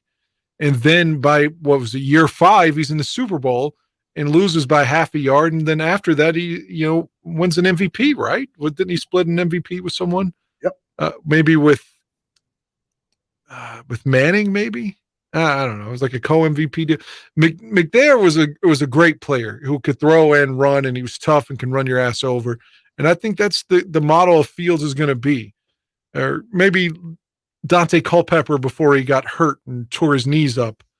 Because Culpepper could have been a really, really great player had he not. He tore 3 ligaments, the same injury at the same time. So that ended his career for all intents and purposes. And of course, we always bring up Randall Cunningham, because what Randall did early on when no other player was on the field with that skill set. But I see Fields as being Steve McNair, and I think he's capable of being a great quarterback, even if he's not yet.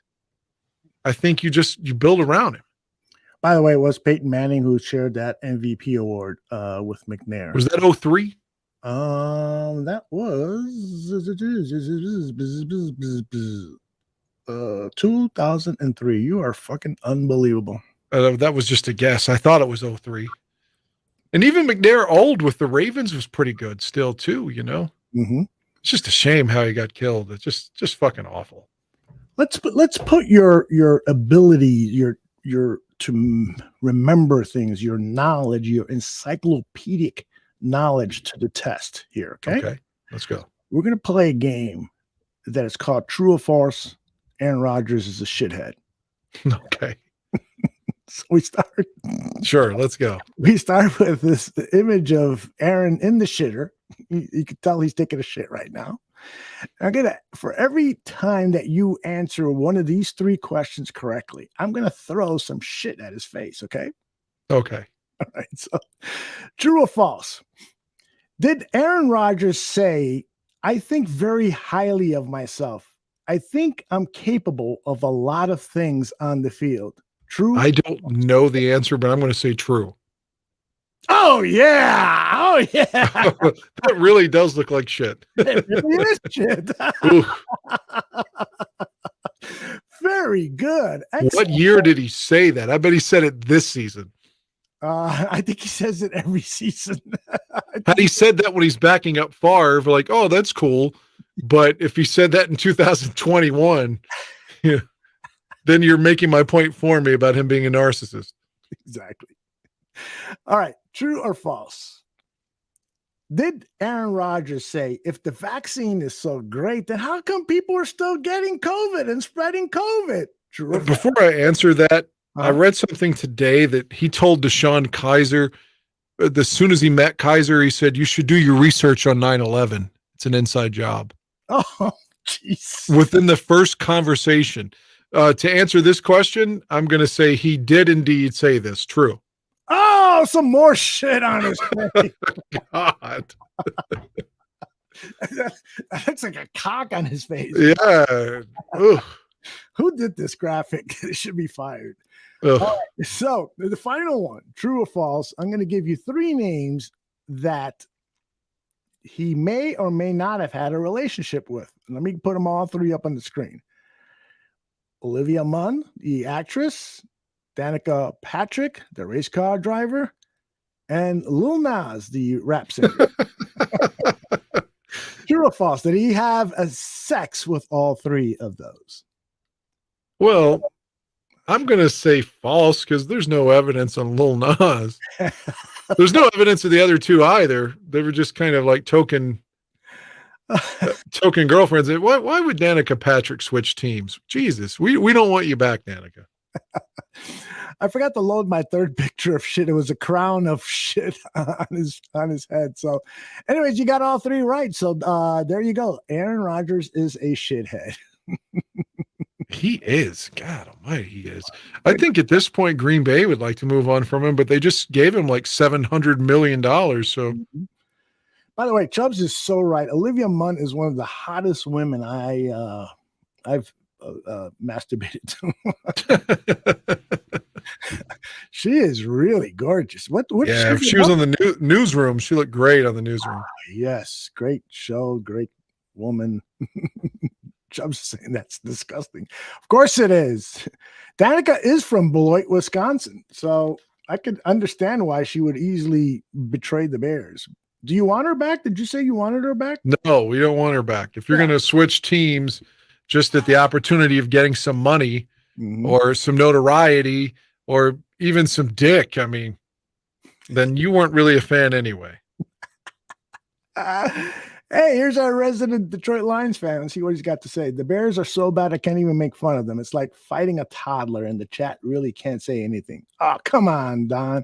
We could take it. Bring on your shit. Why don't you jump on the show? I'd love for you to debate Dan Aguirre. Don versus Dan. Like I've said many times, I empathize with the Lions being so bad because the Bears have been so bad. But I can say, at least we've won playoff games. Detroit's won one since 1957, and that was in 1991 with Eric Kramer. So it's just like they've literally won one playoff game in a generation. So, dude, man, you're going to talk smack to us? Psh, look in the fucking mirror. Thank you. Well said. Hey, all this fucking money that we got for 2023, 123 million, I think was the last figure I saw. Could be a little less. It could be a little more. It's going to be a lot of fucking money. So, but there are a lot of roster spots to fill out. But I was thinking to myself, all right, if you can get 3 starters in the NFL draft, hopefully more, but at least 3 starters, first round, second round, and third round. And then if you could pick up 2 dynamite free agents, like in that $15 to $25 million range, then now you should have 5 really good players added onto this team, in a team that is desperate for playmakers. And what I mean by playmakers are just stars. They need stars. This team is devoid of stars other than Justin. Who else is a star on this team? David Montgomery? I was going to say David Montgomery if he were given the ball and featured more. There's a chance he could go to another team and be like, oh, the Bears let him go? But there's also a chance he'd go to another team and you'd be like, oh, I see why the Bears let him go. So it's a difficult thing. I would like, if you're asking me now would I want him back, I would still say yes. But I don't know. I could see him being great somewhere else and then seeing him just be a guy. And I agree with St. Omni. There are no stars that are free agents. This is a fucked up year to have $120 million. It sounds funny to say. I'll show you why, because I was looking at Pro Football Focus's top free agents on their website. They had an article on this. And let me see if I can call it up here without fucking shit up. All right. So clearly, let's see if I can go. Let me get rid of the beautiful Dan Aguirre. Lamar Jackson is the top free agent who could be available. We're not going after him or Geno, I hope. Exactly. So right there from PFF's top free agents, the top 2 aren't coming to the Chicago Bears because we don't want them. We got our own quarterback. Tom Brady, we don't want him. Don't fucking want him. He's going to be working for Fox next year. Yep. Hopefully he'll have one of those like Peyton Manning type jobs so we don't have to see him that often. No, he's going to be their number 1 analyst. Is that right? Yeah, Greg Olson gets to call the Super Bowl this year, but has to go to the number 2 team next year when Brady joins. I did not know that. Brady signed a 10-year, like $100 million contract to be their top analyst. I thought it was $300 million. Oh, maybe whatever. It's 10 years though. Yeah. Fuck. So we're going to see a lot of Brady on Fox NFL Sunday. Jesus. All right. So Javon Hargrove, frankly, I know he's a really good player. Greg Gabriel says he's not an ideal scheme fit. So, but I don't know. Maybe he's the guy that you're going to look at for a couple of for 20 million or something like this. This article says that he's been blossoming, but he's going to be 30 years old. You're going to pay that kind of money for a team that's rebuilt? No, we already did that with Robert Quinn. Exactly. All right. Elgton Jenkins. I don't want him. I as good as he is, this guy can play all 5 positions on the offensive line, but he's hurt every fucking year. He's right. Returning from an ACL that he suffered in 2021. And this year he's missed a couple of games, at least maybe 3 or 4 games with injuries. Jesse Bates, unless Eddie Jackson's not coming back, I wouldn't even think about Jesse Bates. Not with Brisker and Jackson, hopefully back at full strength next year. Cornerback Jameel Dean, do you want to pay him $17, $20 million to be the 3rd cornerback on this team? I don't know. Well, keep in mind, too, not to interrupt the list, there's always someone that's going to get cut unexpectedly. Mm-hmm. Oh, I do say give David the money. Yeah. Levante David, but he's old too, isn't he? He's been around for fucking decades. Well, let's see. I don't know how old he is. It doesn't say, so let me look it up here on the Google machine. Fucking Google's awesome. Whoever invented this shit. He's from like LSU or somewhere, right? I think so. 32 years old. Ooh, 32. Yeah, that's bad. But man, he's good. Yep, he is good. But I don't want him. Sorry. Don't want him. Not at 32. 32 is kind of, I didn't realize he was that old. Jacoby Myers. Now, this guy, to me, he's like Allen Robinson. Yeah, I don't want him. I don't want him either. You know, fuck that. I'm going to give him fucking $20 million. That's what he's going to get. He's got 40 catches this year. He runs a 4.63 40. Fuck that. I'm not going to give you that anywhere. Now, here's a guy. Not a great offensive tackle, but he's serviceable. He's from Notre Dame, right? Yep. Michael Beglinski. Bring him fucking fat ass here, and let's get that running game and protect. So there's the first free agent that I would say on that list of top 10 that I want on this team. Orlando Brown Jr., I don't want him. Is McGlinchey a left guard or a right guard? He's a right tackle. So he's a tackle. Okay. Larry Borum's position. But yeah, Boren. Did you see how? Oh man, he was so bad Sunday. Yeah, well, and in that one play where he missed the rushing guy, yes, that was actually on the quarterback. The quarterback is supposed to slide the protection because he knows the protection is going left, and so now you can say that Borum should have said, hey, you know, you want to slide the protection and look over his shoulder and tell the veteran quarterback, Trevor Siemian, hey, you want to slide the protection over because nobody's guarding this guy. But it was Trevor's responsibility to slide the protection over and stop that unblocked guy. All right, Orlando Brown, I don't know, that the image of those tits flopping around at the combine tell me no fucking way do I want this guy. And the only Chiefs free agent we've ever signed that was ever any good was John Tate. Yep, definitely. Every time we get anyone from Kansas City, a coach, a fucking player, front office, they're always bad. Hopefully Ryan Poles will change that, but stay away from Kansas City. God damn it. It's a fucking fight in the chat room, man. Tom Burr is gonna get his ass kicked verbally. All right, so now here's the guy. Here's the guy that I am going to offer the most money to. I hope the Commanders don't franchise tag this guy. I thought you were going to say Roquan Smith. I was like, well, that would be ironic. No, Deron Payne. That's the guy. He's the guy that's going to play the 3 tech. Let's see what they say about him. Payne showed early in his NFL career that he could be a stout run defender from the nose tackle position with his 86 defensive stops against the run, the most in the NFL from 2018 to 20. And he has now continued to build on his pass rush arsenal to the point where he's now a problem for interior offensive linemen trying to keep their quarterback upright. Payne has 80 quarterback pressures since 2021. 80. The whole fucking team doesn't have 80 quarterback. I don't think we have 50. I don't think we have 10. Yeah. I would agree. That's a good that has got to happen. Hold on. I might even have some highlights of this guy here. Let's take a look at what we will be paying fucking $15 to $20 million a year. Deron Payne, Washington Commanders, midseason highlights. Let's bask on the future Chicago Bear. He'll be wearing number 94. There he is on the sidelines looking sexy. Everybody touching his head. No, not that head. All right, here he comes.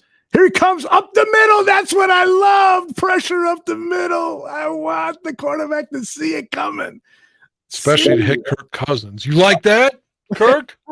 Exactly. Look at that. Doesn't even have his hand in there. Just pushes the guy aside and fucking fucks him up. Oh, it was the wrong guy. Anyway, I want Darren Payne. I want to fix this defensive line because it is the fucking worst defensive line we've had since the Mel Tucker years. Maybe even worse. This may be worse than Mel Tucker, this defense. I fucking agree. But my overall point is that this rebuild might have to go into the 2024 season just simply because. Oh, so here we go. That's what I keep telling everybody. 22 and be happy about losing. Because now we're not even 23. Now 24 will be a playoff team. Like, fuck, I want to be a playoff team now. Me too. I want to go to that Vikings game, last regular season game, thinking that it matters. Jesus Christ. What are we going to do? Tony Moya says, what if we signed Payne and drafted that Anderson guy with the second pick? You know what? That would fucking be great. And for those people who say that Anderson is not a scheme fit because he's more of a 3-4 linebacker, then we need to fucking change the scheme. If this Anderson guy is as great as so many people are claiming and that he's the best athlete coming out of the draft and stuff, and we've got a scheme that would not allow for this guy to be a part of the Chicago Bears, then yeah, okay, then Matt Eberflus and Alan Williams maybe are the wrong people for the job. So I don't know, but that would solve our pass rushing problems if we had those two guys on the team. You'd like to think. Really well, we had, Mac and Robert Quinn together. Mm-hmm. And Robert Quinn did better without Mac, but just in the chat room, Casey says, I don't know why that comes in and then goes away and comes back. Anyway, Casey says that Don Burr is like a swarm of mosquitoes, harmless but extremely annoying. I like that. All right, let's see. We've got about 45 minutes left. Anything else regarding the Bears that you would like to chat about before we talk about movies or other stuff that's going on in our lives? Oh, man. I'm repeating myself, but I really do want to beat Green Bay. Mm-hmm. For all the reasons I've said in week 2, and amplify that with the fact the season's been so bad. Like, just give us something to be happy about. Something to be optimistic about. Just give us something. I don't know. I hope number 1's playing and hope he has a fucking great game and outshines 12. That's my wet dream for Sunday. It's mine too. This really means a lot to me. I mean, come on. Another victory isn't going to ruin our draft status. And really, wherever the fuck you draft, you should be able to find talent. This is the season where Ryan Poles is going to have his entire scouts in place, and he's going to be able to say, this is really my draft. And so now is the fucking time. You've got to make right decisions, whether you have the 2nd overall pick, the 3rd, the 5th, the 10th, the 25th, because you traded out of the first round, whatever the fuck it is, you got to hit on these picks and you got to make some wise investments into free agency. The problem is the moves that he's made already in his rookie season, particularly with free agency, and have not been surefire winners. And the Chase Claypool trade is still a big question mark. I believe Claypool is eventually going to be all right, but there's no guarantee on that. And if he traded a 2nd round draft pick for a guy, who was it earlier? I think Michael said signing Claypool was a we aren't tanking move. And then we lost every game since. That is sad. But you got to look at it, Michael, from the standpoint, that first game where Chase Claypool was with the Chicago Bears, we lost that game. It was heart-wrenching, but that was one of the most fun games ever. And that showed everybody what Justin Fields was. He played toe-to-toe with Tua, a guy who's been in the league 3 years. He played toe-to-toe with the most prolific offense, maybe outside of the Kansas City Chiefs, in the NFL. He did a lot of great things, and we're just laying the seeds here of something that could be really great. But again, we get back to it. Fucking Poles. It's all on him. It's all on him. He's got to bring in the right guys into this organization. And that's what we're going to be talking about here the next several months through free agency, through the draft. Our focus is going to be on that. We're going to try to help these guys. We're going to make we're going to make really good decisions for them, Dan, and then we'll package it all up and send it over to Hallis Hall. Well, with Poles, you heard that, well, he's going to fix the offensive line. He's a line guy, but maybe he was a bad lineman. He was. That's what I'm saying. Like maybe he's bringing his bad offensive line play to the front office to not fix the offensive line. It's very true. I am starting to get scared that he may not be the guy who's going to make the right player acquisition choices, because that's where the future of this franchise lays with Ryan Poles. He's hopefully, like you said earlier, he has to know that this is the quarterback, that this is the guy. So now you got to protect them, give him weapons. And just as importantly, you got to have a fucking defense that can hold teams down to 2 touchdowns a game and a field goal or 2. Could you imagine if he told George, because George said last year that he was a fan of Justin Fields, but Ted Phillips is retiring and George is kind of like the guy now on an island.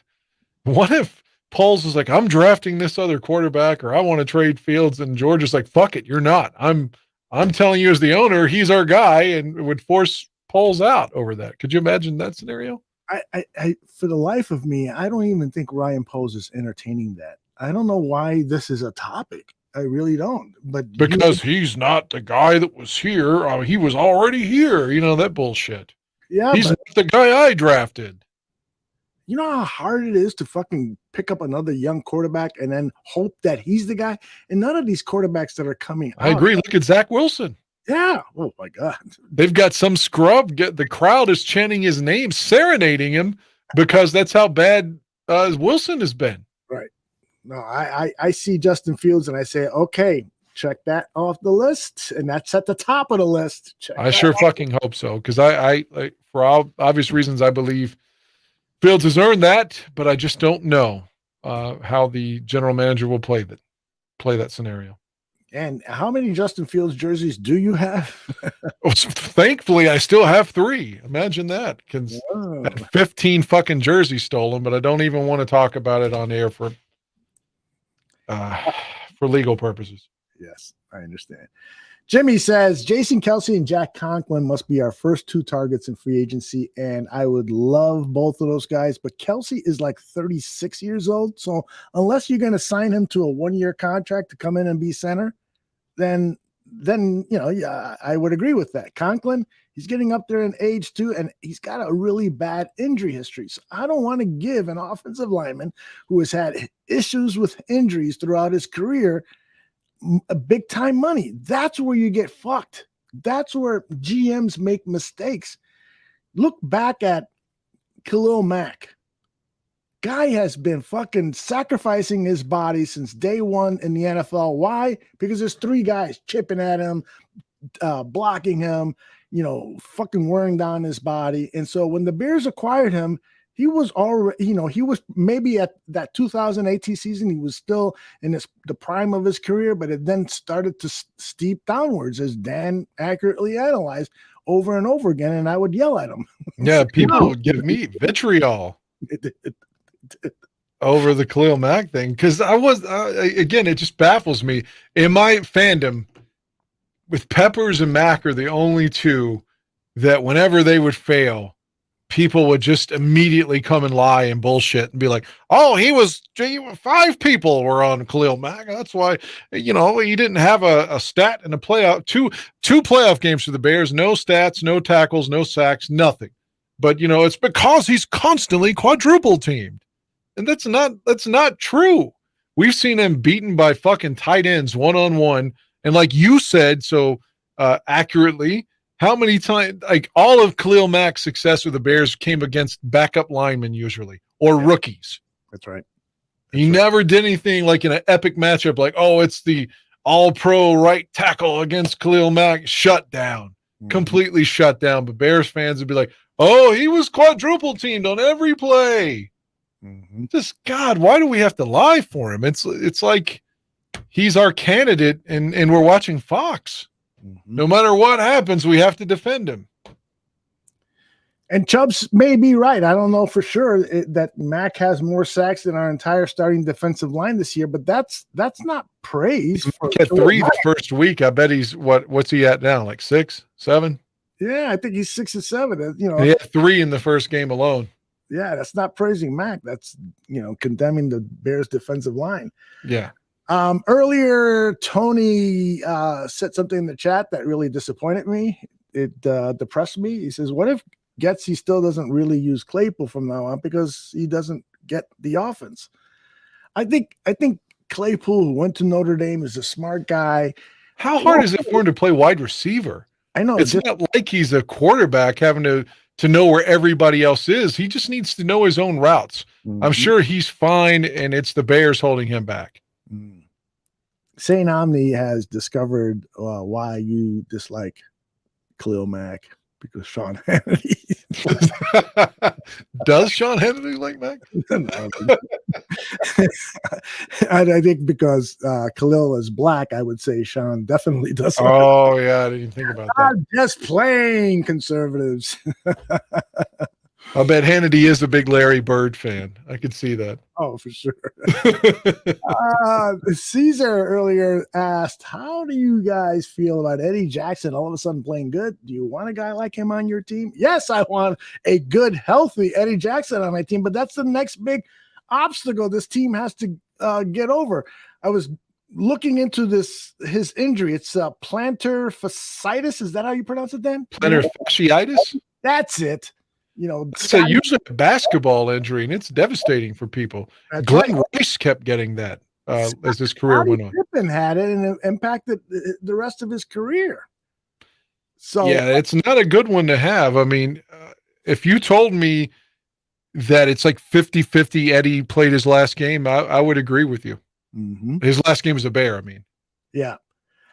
I think that Ryan Post might have to add a safety to his list of players, because this injury, if it's really bad, from what I was reading, it's either ligaments or the bone tearing off on that instant. They call it like the Liz Frank or whatever, right? Named after the surgeon who first operated on that injury.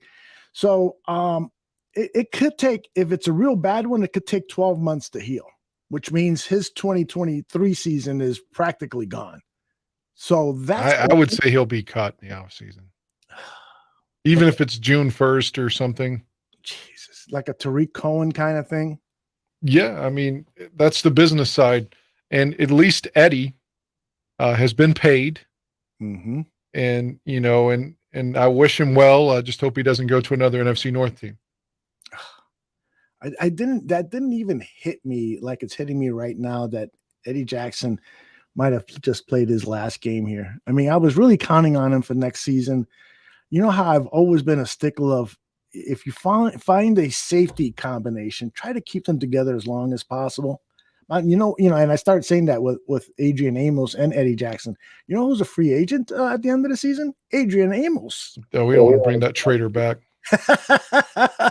He's one guy that I would consider, because that you now have two players who are very similar, but Brisker has more ball hawking. Amos has to be 31 or 2 now, right? Yeah, he's up there, I think. Yeah. Shit, man, it's fucked up. Free agency is fucked up. The Bears are in trouble, man. I'm feeling really down right now. I'm gonna have a drink. Well, maybe that can be alleviated with a Packers upset win. Bears win on Sunday. That's what I'm talking about. All right, Dan, you seen anything on the tube? If you had any yeah, I got a couple things for you. Okay, great. Okay, I watched one right off the bat. I watched Sylvester Stallone re-edited Rocky IV. Holy shit! Are you serious? He took out all the bullshit. Do you remember Rocky IV well? That's the one with Dolph Lundgren and Carl Weathers. Do you remember, like, Paulie had a talking robot and all that shit? Yeah. Oh, that was awful. This like campy comedy. Yeah. He took it all out. Really? He re-edited it to where it's almost it went from PG to PG-13. In the re-edit, it's called Rocky IV, like Rocky versus Drago. That's how you know you have the right one. Mm-hmm.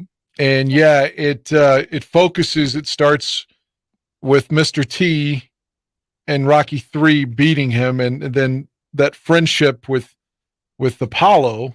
Mhm.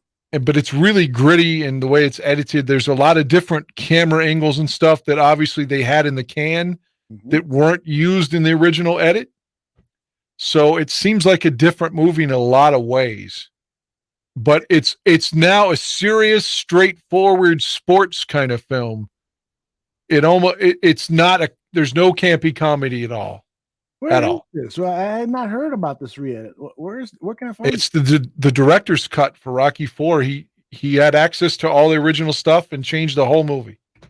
Wow, I got to see The this. only thing that I say that he didn't change that I thought should have, because it's kind of American propaganda, was for them to start cheering Rocky in Moscow is bullshit in the middle of the Cold War. Come on, man. Would never happen. Right, that would never happen. But in the re-edit, here's a small spoiler. In the re-edit, at the end of it, the Russian people are clapping for Rocky too when he beats Drago. The fucking political Russian guys get pissed off and walk out when Drago loses. So I like that. Yeah. They're like pissed off at him. But there's a little bit more sportsmanship at the end of it. The whole fight's different too, except like when Rocky cuts him in round 2.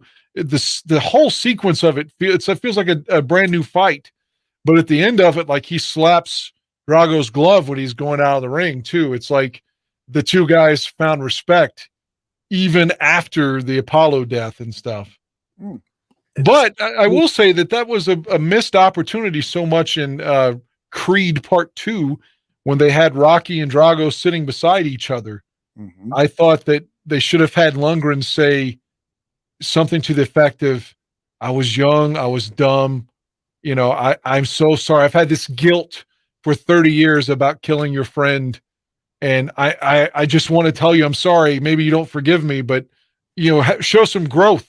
And not saying that they're going to be good friends now, but I thought that was a blown opportunity, how they just kind of didn't talk and didn't give a shit about each other when they had the opportunity to do something. But the Rocky 4 re-edit's pretty good, is my point. And you should check it out. Yeah, I'm going to definitely check that out. That sounds... Again, it's got the tag Rocky 4, Rocky versus Drago. So you'll know that's the one, not regular Rocky 4. And it's PG-13 now instead of PG. Have you heard anything about this new Stallone show? I think it's on Paramount. I don't have Paramount, called Tulsa King. No, I don't have Paramount either. The women I work with are constantly watching that Kevin Costner show that I just really, really hate. Yellowstone. Yellowstone, yeah, it's like watching Days of Our Lives with fucking cowboys and stuff. It's just... Well, Greg Gabriel loves Yellowstone, and he started checking out Tulsa King because it's by the same producer / writer, and now he loves Tulsa King as well. So I actually saw the first episode of Yellowstone, and I thought it was really well done, and I could easily get into it. I saw it with my wife. She wasn't as into it as me. Oh, I think it sucks, man. Really? Every episode's like, who's fucking who's fighting who. It's like I said, the women I work with have watched like all 5 seasons with me in the room. So it's kind of like a soap opera. It is. I like Kevin Costner a lot. Don't get me wrong, but I don't like that show. I really don't like that show. Chris Gonzalez is in the chat room. He is now a Border Patrol agent, and he's got Border Patrol jokes, border agent jokes in the chat room. Another movie that I watched, and maybe you've seen it on TCM.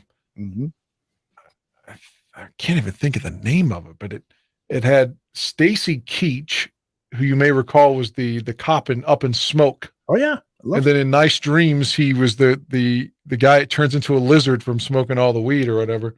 But Stacy Keach and Jamie Lee Curtis are in a movie called Road something. It's from 1981. And I don't know if you saw it on TCM, but I watched that, and for some reason I enjoyed it. Road Games is a Road Games, that's it. Road Games. Australian thriller. Directed by Richard Franklin. The film follows a truck driver traveling across Australia who, along with the help of a hitchhiker, seeks to track down a serial killer. Oh, I got to check that out. Yeah. Again, is it the most realistic film you'll ever see? No. But for an hour and 35, hour and 40 minutes, took me away from my problems. Mm-hmm. And I liked it okay. So, if you watching Turner Classic, it's worthy of your time, I think. I love Turner Classics. What about what did I want to bring up here? Don't Worry, Darling. Have you seen that or heard anything about it? No. Don't Worry, Darling is a movie that's directed by Olivia Wilde. You know who she is? Yeah, the actress. Yes. And so this is her second feature, and it stars Harry Styles, the singer, Florence Pugh is an English actress of critical acclaim, and Chris Pine. It is the story of a community called Victory. Hey, Chris, that is run by Chris Pine. He's kind of this motivational speaker, and they're working on some secret mission. And the community is comprised of everyone that works at this factory, whatever the fuck it is, and they're making something there. Well, Chris Pine is like totally trying to brainwash all of the women to become like Stepford Wives women. They do what they're told and stuff, and the men are out there working on this secret project and stuff. So it becomes the lead character in it is Florence Pugh character, and so she's trying to figure out what the fuck's going on here. She starts questioning stuff. It's a so-so movie. I think Olivia Wilde is really a talented director. She does some amazing camera moves. The cinematography is outstanding, but the movie starts off with this intriguing premise, and then it starts to kind of, after the hour mark, it starts to go downhill. So in other words, the third act is not very strong, but it's definitely one of those movies where if you want to kill an hour and a half and watch some great cinematography, give it a shot. Yeah, initially, I'm not going to lie, when you said Harry Styles, I was like, I don't want to watch that. My prejudice against, boy band singers or whatever. I hate Justin Timberlake too. Really? Yes. I don't like boy band guys at all. But it's funny that you brought him up, because I saw like the last half or a portion of the movie, The Social Network. I've seen the entire movie, but it was on TV and I stopped to watch it. And it's actually the scene where he's playing the Sean Davis character, who was the CEO of Napstar, and he meets Mark Zuckerberg and talks him into, changing the name from the Facebook to Facebook, and gets involved in the business. And Timberlake can act, and I've seen him on Saturday Night Live. He's fucking funny. I'm not a big fan of his music. I don't have Justin Timberlake CDs in my house, but as an actor, I respect him. And Harry Styles, I thought, was pretty good at acting in this movie. Don't Miss Me, Darling, whatever the fuck it's called. But give it a shot, man. Give these boy band guys a shot.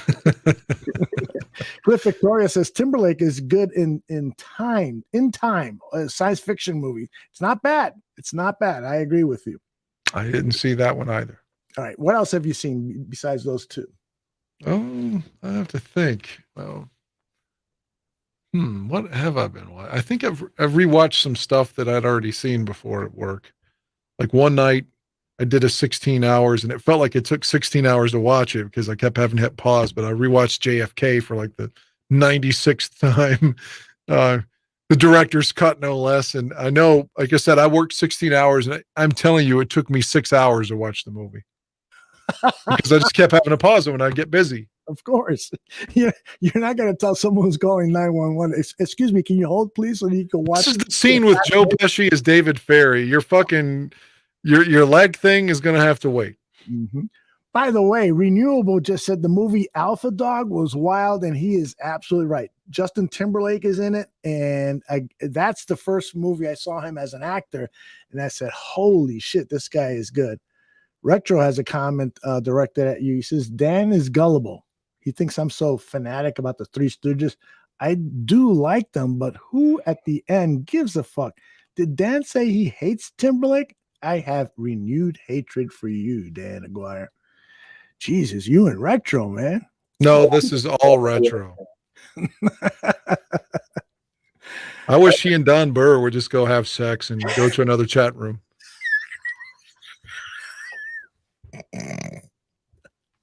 Retro, you got to come back with one there.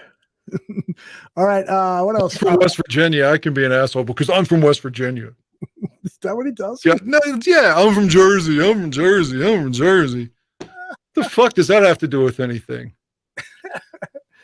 Have you seen a movie called Barbarian? It's out on the pay-per-views or HBO. I think it's on HBO Max. Yes, it's on HBO Max. Have you heard of it? Barbarian? I have not. Who's in Barbarian? There are no big name actors or actresses. Georgina Campbell, Bill Skarsgård, blah, blah, blah. Justin Long is a name you might remember. I do like Justin Long. Yeah, he's a good.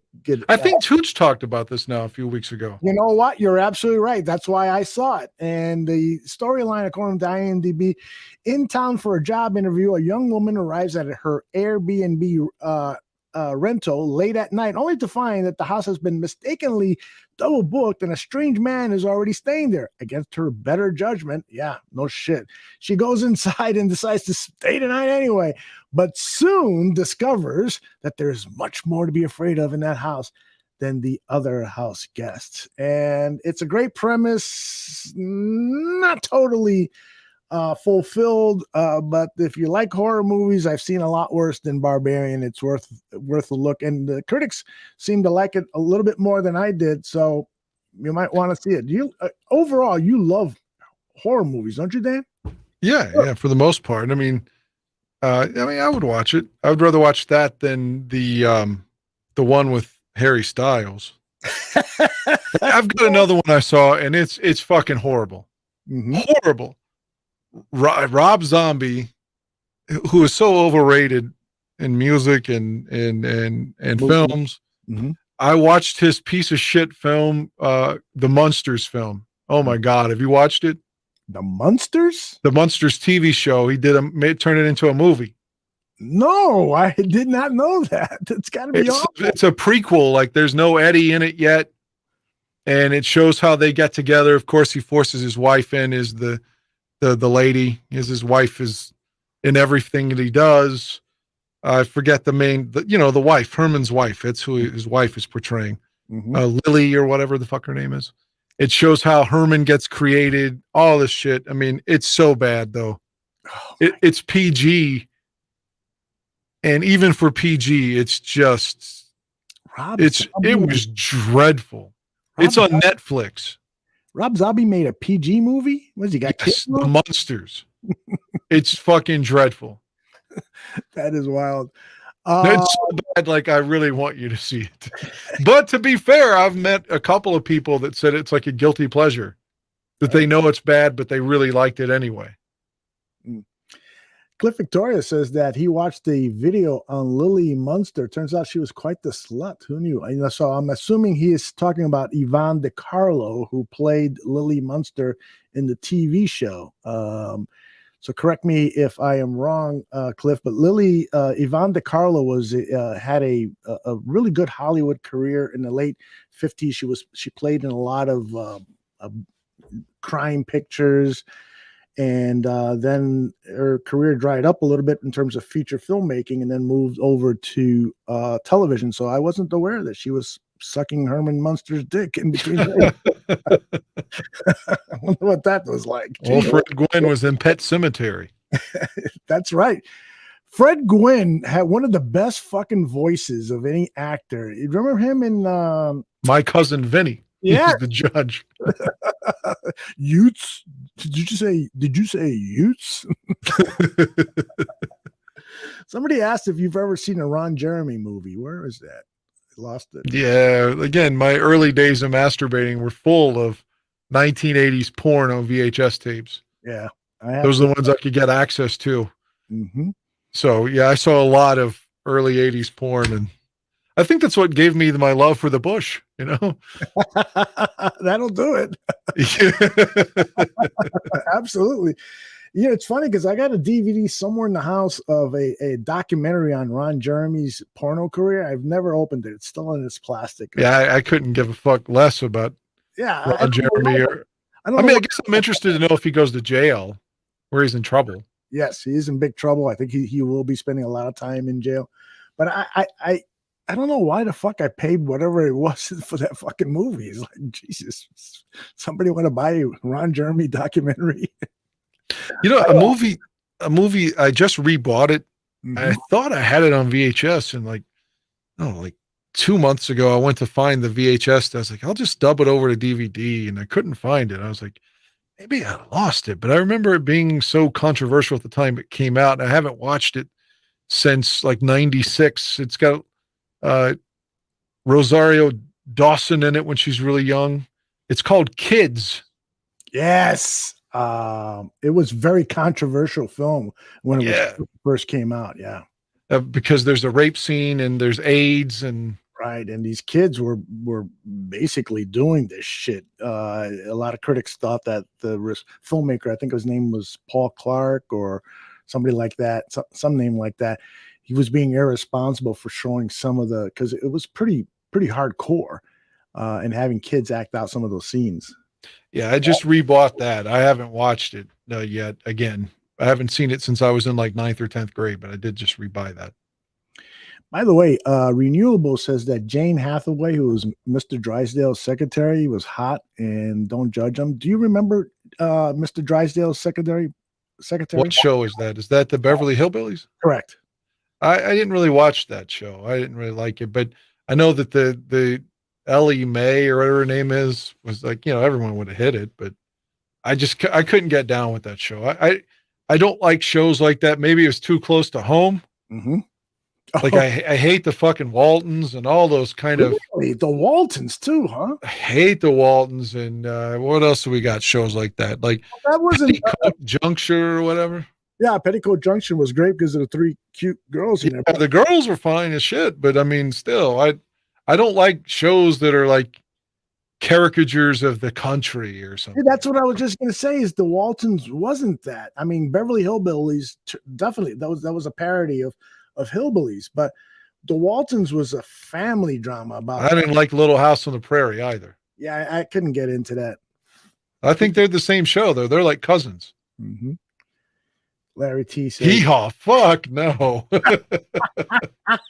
kill me before you make me watch that or Andy Griffith." There was some good banjo playing in Hee-haw and some cute chicks running around, but that was about it. No, that's not my kind of. I guess I've always been, the opposite of where I live. I guess.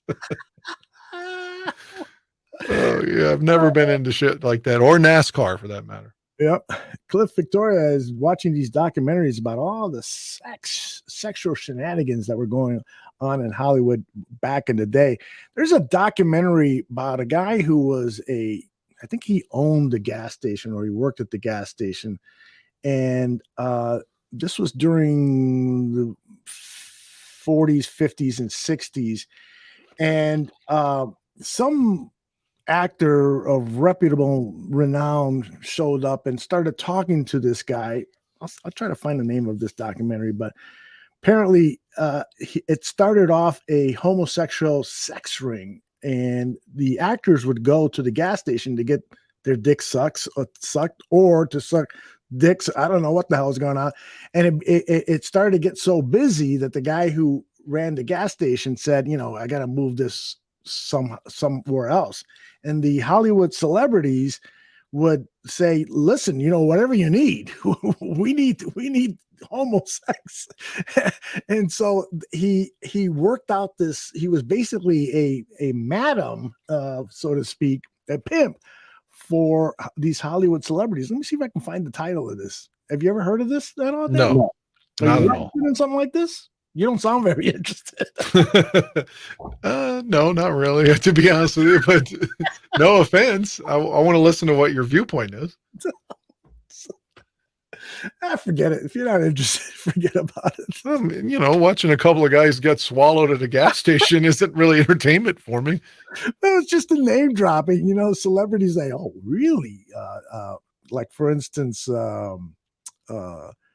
Cary Grant and another famous Hollywood actor. I'm forgetting who it was, but they were gay lovers. That's the guy from North by Northwest, right? Yeah. He's fucking awesome in that too. He's like it seems like that was like James Bond before there was James Bond. Mm-hmm. Like his character in that movie. St. Omni says his local 7-Eleven is like that gas station. The stuff. God, do you remember? I think it was 2 weeks ago on the show, the last one we did. I brought up, and it was a awkward moment. I didn't mean for it to be, and I mentioned that the guy had jumped off a building in Tokyo. When he was still here, he worked at a sex shop, and like they have that that fucking thing they always have in the porns, you know, where the guy sticks his dick through a wall and gets blown, you know. Yeah. Whatever that's called, I forget what the hell they call that, but a peephole. Yeah, whatever. He's like, oh, dude, all I do is fucking mop up cum all fucking night. Jesus Christ. Yeah, he worked at the sex shop, and he said he's always constantly mopping up cum from that glory hole or whatever. Glory hole. That's what it's called. Yeah. Renewable has seen a few glory holes in his day. So, you ever gone to one of those? No. I have.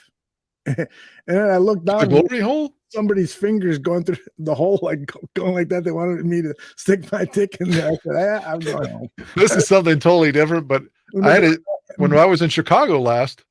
I took a shit at O'Hare. And all I kept thinking of was that fucking Republican congressman. What was his name? Larry Craig, that had the wide stance that would like kick your, like if you're shitting beside you.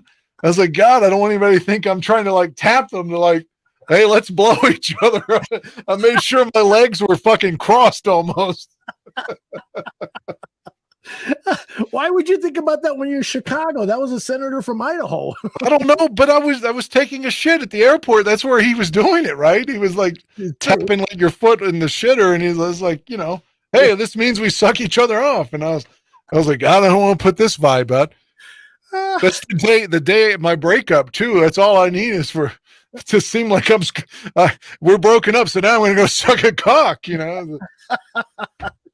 That's true though. I was so weary. I was like, let me make sure I get a toilet where there's nobody beside me too. That is hilarious. You have any other stories like that when you were in Chicago that I don't know about? Well, no, I was trying to be discreet about shitting at the airport anyway, but because you know, it's like I do like 4 flushes because I'm like, I don't want people to come in and be like, damn, you know. Fucking Dan, he flies into O'Hare and he's on United Airlines. Anybody familiar with O'Hare Airport knows that's Terminal 1. The entire terminal is dedicated to O'Hare.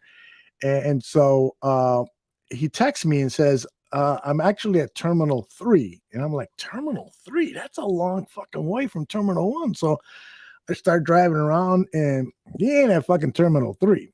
Well, there was a sign that said 3 right adjacent to me, though. It's true. It said Terminal 3 that way. It didn't say this way. And so they told us where to walk. I was like, how do we get out of here? They just kept saying, walk this way. And that's where we walked to. So yeah, it took us to the wrong place, you know. Now, this is like the second or third time in your life that you've flown? Yeah, but the third, but I'd never been to O'Hare before. So yeah, it's an awful airport. Ugh. Hate that fucking airport. Very, very confusing. And you're right. The exits are not well, there isn't signage to make it really obvious. Okay, you got to go downstairs through baggage claim to get the fuck out, you know? And so if you're up in that upper deck where arrivals are, you could keep fucking walking all the way from Terminal 1 to Terminal 5. As I found out. It's really fucked up. God, you think that was bad when we left the United Center? Mm-hmm. Myself and Mr. Buffon and the former girlfriend. Holy fuck. I mean, we walked like 3 miles that night trying to find a place to get the Uber. Oh my gosh. And it was cold too, man. I mean, it was the wind. You remember that day was the day of the podcast event. Right. Yeah, it was cold that day. The wind was really kicking. It was probably like 35 or something. But the wind chill was probably in the 20s. It was fucking freezing. Mm-hmm. And we probably walked 3 miles the wrong direction. That had to be fucking torturous. By the way, somebody's saying that the Waltons, there's a movie out. There's a new movie of the Waltons. Is that like with a recast with John Boy being played by a new actor other than Richard Thomas, or is that Richard Thomas now like the grandpa in this whole fucking thing? I need more information. Saint Omni wants to know about your breakup. I don't know what to say on that. I think there was some miscommunication, but she wanted to move on. We moved on. I mean, I'm not trying to be a dick. I just fuck. She's not here to say her viewpoint, and I think that's fair for me not to say anything. Very good. No offense to anybody. Dan just bared his soul as much as he can on that particular topic, and so we'll move. I got far worse things happening at the house right now, as you know. Yes, I know that we can't talk about either until a further date. Do you have anything to report on your sex life? I got laid Sunday, but I wasn't good, and it wasn't good. But I just did it like to try to cheer myself up after that Bears game. Oh wow! So would you jerk off or something? Is that what you're talking about? No, if you want details, I mean, I got sucked off twice, and it still wasn't good. I just maybe it's just me in my own head, but I just wasn't. No pun intended.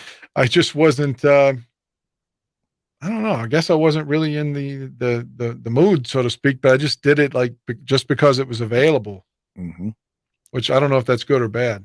Well, depends. Was it through a glory hole like Chris wants to know? No.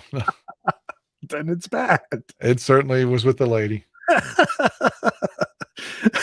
Well, women use glory holes too. Right. Well, they're on the other side of it, I guess. I don't know. But no, it was in, not in a sex place. No. BCP is asking, did you get laid Sunday too, Aldo? Because we all seem to have.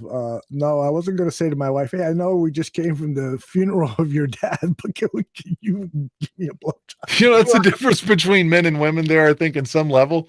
Because, as a guy, like you said, your wife's, dad died. You're like, you can't ask anything. I mean, you just can't. You just know you're a scumbag if you do. Yeah. On the flip side, if I just come home and my mom died and whoever I was with, and this happened, I think I was single, but they just said, hey, your mom just died. Why don't I suck your cock? I'd be like, yes, that's make me feel better. Yeah. But it's like if you ask the lady, you're an asshole. But if the lady just suggests that to you, it's like she's the greatest woman ever born, I once had I should not say this, but I gotta say it since it's bare their souls. When I was a teenager, I got this other teenager who was a couple years older than me, got her pregnant. And, yeah. Did you do Herschel Walker? Yeah, had to do Herschel Walker. And so the kicker to the story, though, and I'm not trying to be funny, but it's true. We had anal sex immediately afterwards. And it's terrible, right? I should not have shared that with anybody. After the procedure? Yes. Well, you may be sore down there, so let me sodomize you and make you sore in the other hole. I should have kept that to myself. No judgment. At least, Herschel's the one that's like, don't put my name on the paper, bitch. I mean, jeez. Now they're saying he doesn't even live in Georgia. Like his house, like he's never lived in it. 17 years he's owned it, and he's lived in Texas the whole time. St. Ami says the Dan and Aldo podcast always dissolves. Now we're talking about BJs after funerals. Cliff says, that's pretty bad, Aldo. Don't know whether to laugh or cringe. I think cringing is the right choice there, Cliff. No biggie, Aldo. Yeah, that's what she said. Hey. Oh, gosh. This comedy stuff is rough. All right, Dan Aguirre, you've got to go to work, and I'm actually now relieved that Tucci's not here, so I don't have to do another half hour of this shit. Let's just hope Tucci's not with a lady boy. No, I hope Tucci's having a great time. To go on a vacation like that, because I think they were going to Thailand and then the Philippines. To go on that with your kids, I mean, that's got to be a struggle, but at the same time, what a great experience for those little ones. And so I'm wishing him very, very well. Hopefully he'll be back next week. If not, maybe you'll have a picture with Pacquiao. That's right. Who is the mayor of some town in the Philippines, isn't he? Yeah, I think so. Man, that would be awesome if you got a picture of that. I got a picture of here's my claim to fame. That's me and Sugar Ray Leonard and the late Ed Clayton, cameraman at CBS.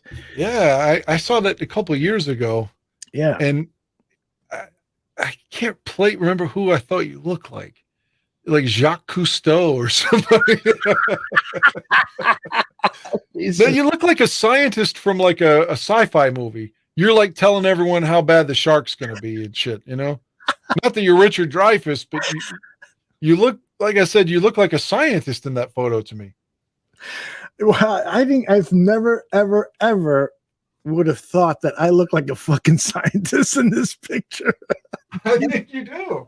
Get out of here. It's cool that you met Ray Leonard. I still think he lost to Hagler, but yeah, it's still a great opportunity to meet him. Here's the chat post of the night, and it comes from Cliff Victoria. He is suggesting that anal sex would have been a great thought beforehand. She wouldn't have gotten pregnant. Yeah. Well, you never know. I mean, I guess it could drip or. Does that ever happen to you? I don't know. I'm not a huge anal sex kind of guy. I don't know. No, I prefer the other. You prefer cunnilingus, right? Well, I meant just like if I'm going to use, the penis, if I'm going to use my dick, like I'd prefer to be inside the vagina. Yeah, well, I don't blame you, man. It's like a warm, friendly hand just grabbing my fucking cock and pulling me inside. All right, Mr. Aguirre, you've got to go save some lives. I'm going to go probably smoke a little marijuana or something. You should check out that Rocky IV re-edit, though. I think if you like Rocky films, I mean, it's certainly worth watching. But that's the only way I can see it is if I have the DVD, right? No, I watched it on iTunes myself. Like, I paid $3 and rented it and watched it from my phone, but I projected it onto the TV, the AirPlay at work, and watched it on the TV through my phone. But it was only $2.99 to rent. Oh, that's cool. I don't know what other platform. I'm sure it's on other platforms, but I just watched it on my phone to the TV, like I said, with AirPlay. So if you're a fan of the Rocky films, it's definitely worth seeing. And again, it's a completely serious movie now, especially if you like boxing. It's really well done. Like he made it a lot more modern, if that's possible, considering it was filmed almost, I mean, hell, it came out right when the Bears won the Super Bowl. So I love boxing movies. I mean, I think of all the movies about sports, that sport has probably made the best sports movies. I like The Fighter a lot. The one with Christian Bale and excellent. Was Mark Wahlberg in that too? Yep.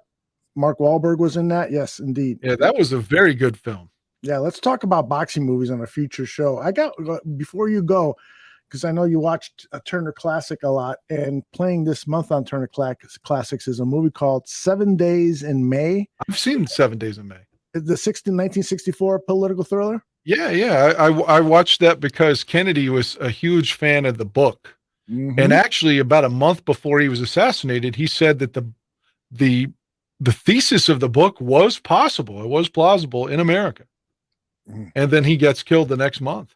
Yeah. Any of you folks out there listening in, watching 7 Days in May, really good movie. Burt Lancaster, Kirk Douglas, Frederick March, a lot of good talent on that. Cliff just says Isn't George C. Scott in that too? Isn't he the general that's yelling? Don't think so. You're thinking about Dr. Strangelove. Yeah. But I did see 7 Days in May as well, though. Yeah. Good movie. All right, amigo. You want to All right. The last thing I'll say is I gave you that DVD. I really hope one day you'll watch that movie Men too that I gave. Maybe I'll watch it tonight. Yeah, it's like I said, just watch the trailer to see if the trailer looks like something you would watch. All right. I think the trailer would make you want to watch it. Bears Country Podcast says I laughed really hard tonight, gentlemen. When you laugh really hard, do you get a boner? Is that what? Well, let me tell this to Dan then, since he's listening. As I left the house tonight, I was recording the Bears-Seahawks playoff game of 06, which means I have the NFC Championship game left with the Saints, and, of course, the Bears Super Bowl loss to the Colts, and then I'm going to mail you your games. So it's probably going to be Thursday or Friday when I've made him the 85 season and the 06 season in total. Cool. Hey, on BCP yesterday, did you guys talk about something special we're doing for somebody at the bar room? I don't want to reveal much more than that right now. Not that I'm aware of. Okay. So I know BCP is listening in. I want to figure out a way where we could do this and keep it a secret and still try to achieve that goal. So I don't know how to do that. So let's talk tomorrow. Was this something about a GoFundMe? Yes. Okay, I got an email today, but yeah, we did not discuss this on air. Okay. So let's talk about it as a team, because I think what would be really great, and everybody's wondering what the fuck are they talking about? Can't tell you, not yet, but we will. It would be really great if it was a complete surprise. You know what I'm saying? Yeah, and then next year when everyone's together. Yes, exactly. So yeah, I know the person we're talking about is listening in on the replay, and so I don't want to give away too much because I like surprises. All righty. Last thing, and I got to go.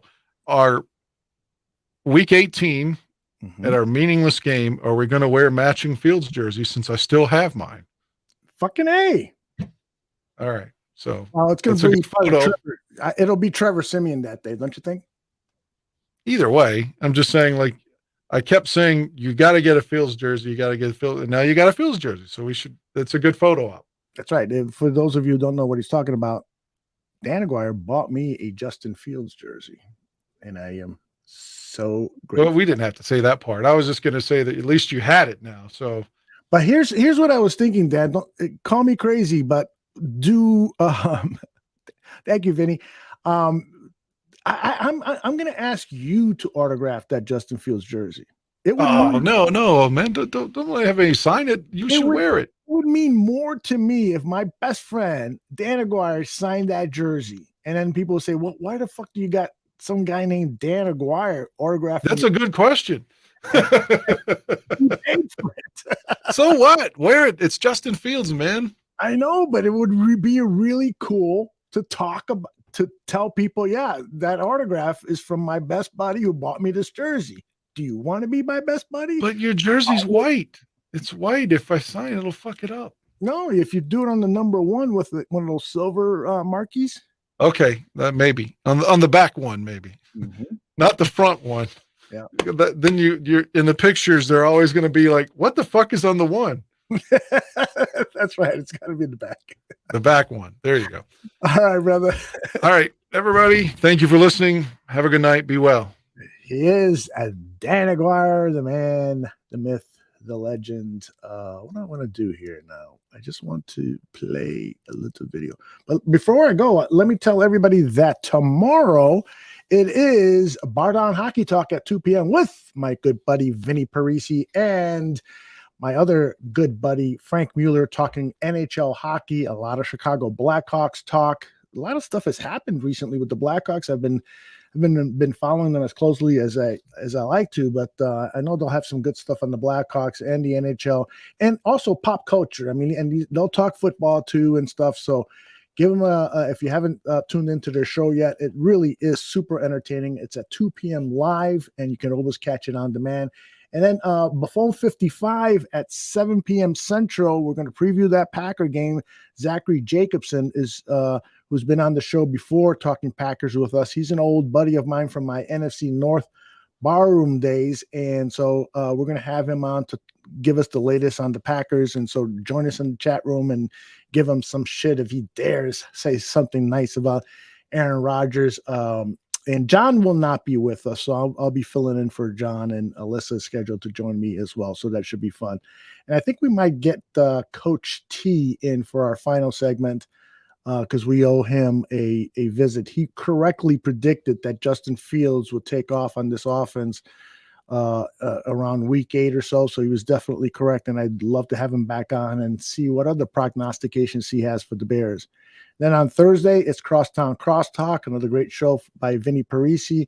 And then at night, it will be the Mac and Reed show at 6 p.m. Central, and at 9 p.m. it'll be Science Fiction. So that's our schedule here for the next couple of days. And of course, we got our weekend full of Bears football stuff. A lot of cool things. We're planning a lot of cool things for the off season of the Bears, because it's going to be one of the most interesting off seasons for the Chicago Bears in recent memory. It really, really is. And we're all going to have our opinions about who should be signed as a free agent, who we should draft, and so forth. And that's always a ton of fun. We all love to play general manager, so we're going to come up with some programming that's going to make it all fun for us. So with that, I will say for Dan Aguirre, my name is Aldo Gandia. We'll talk to you soon. Bye-bye, everyone.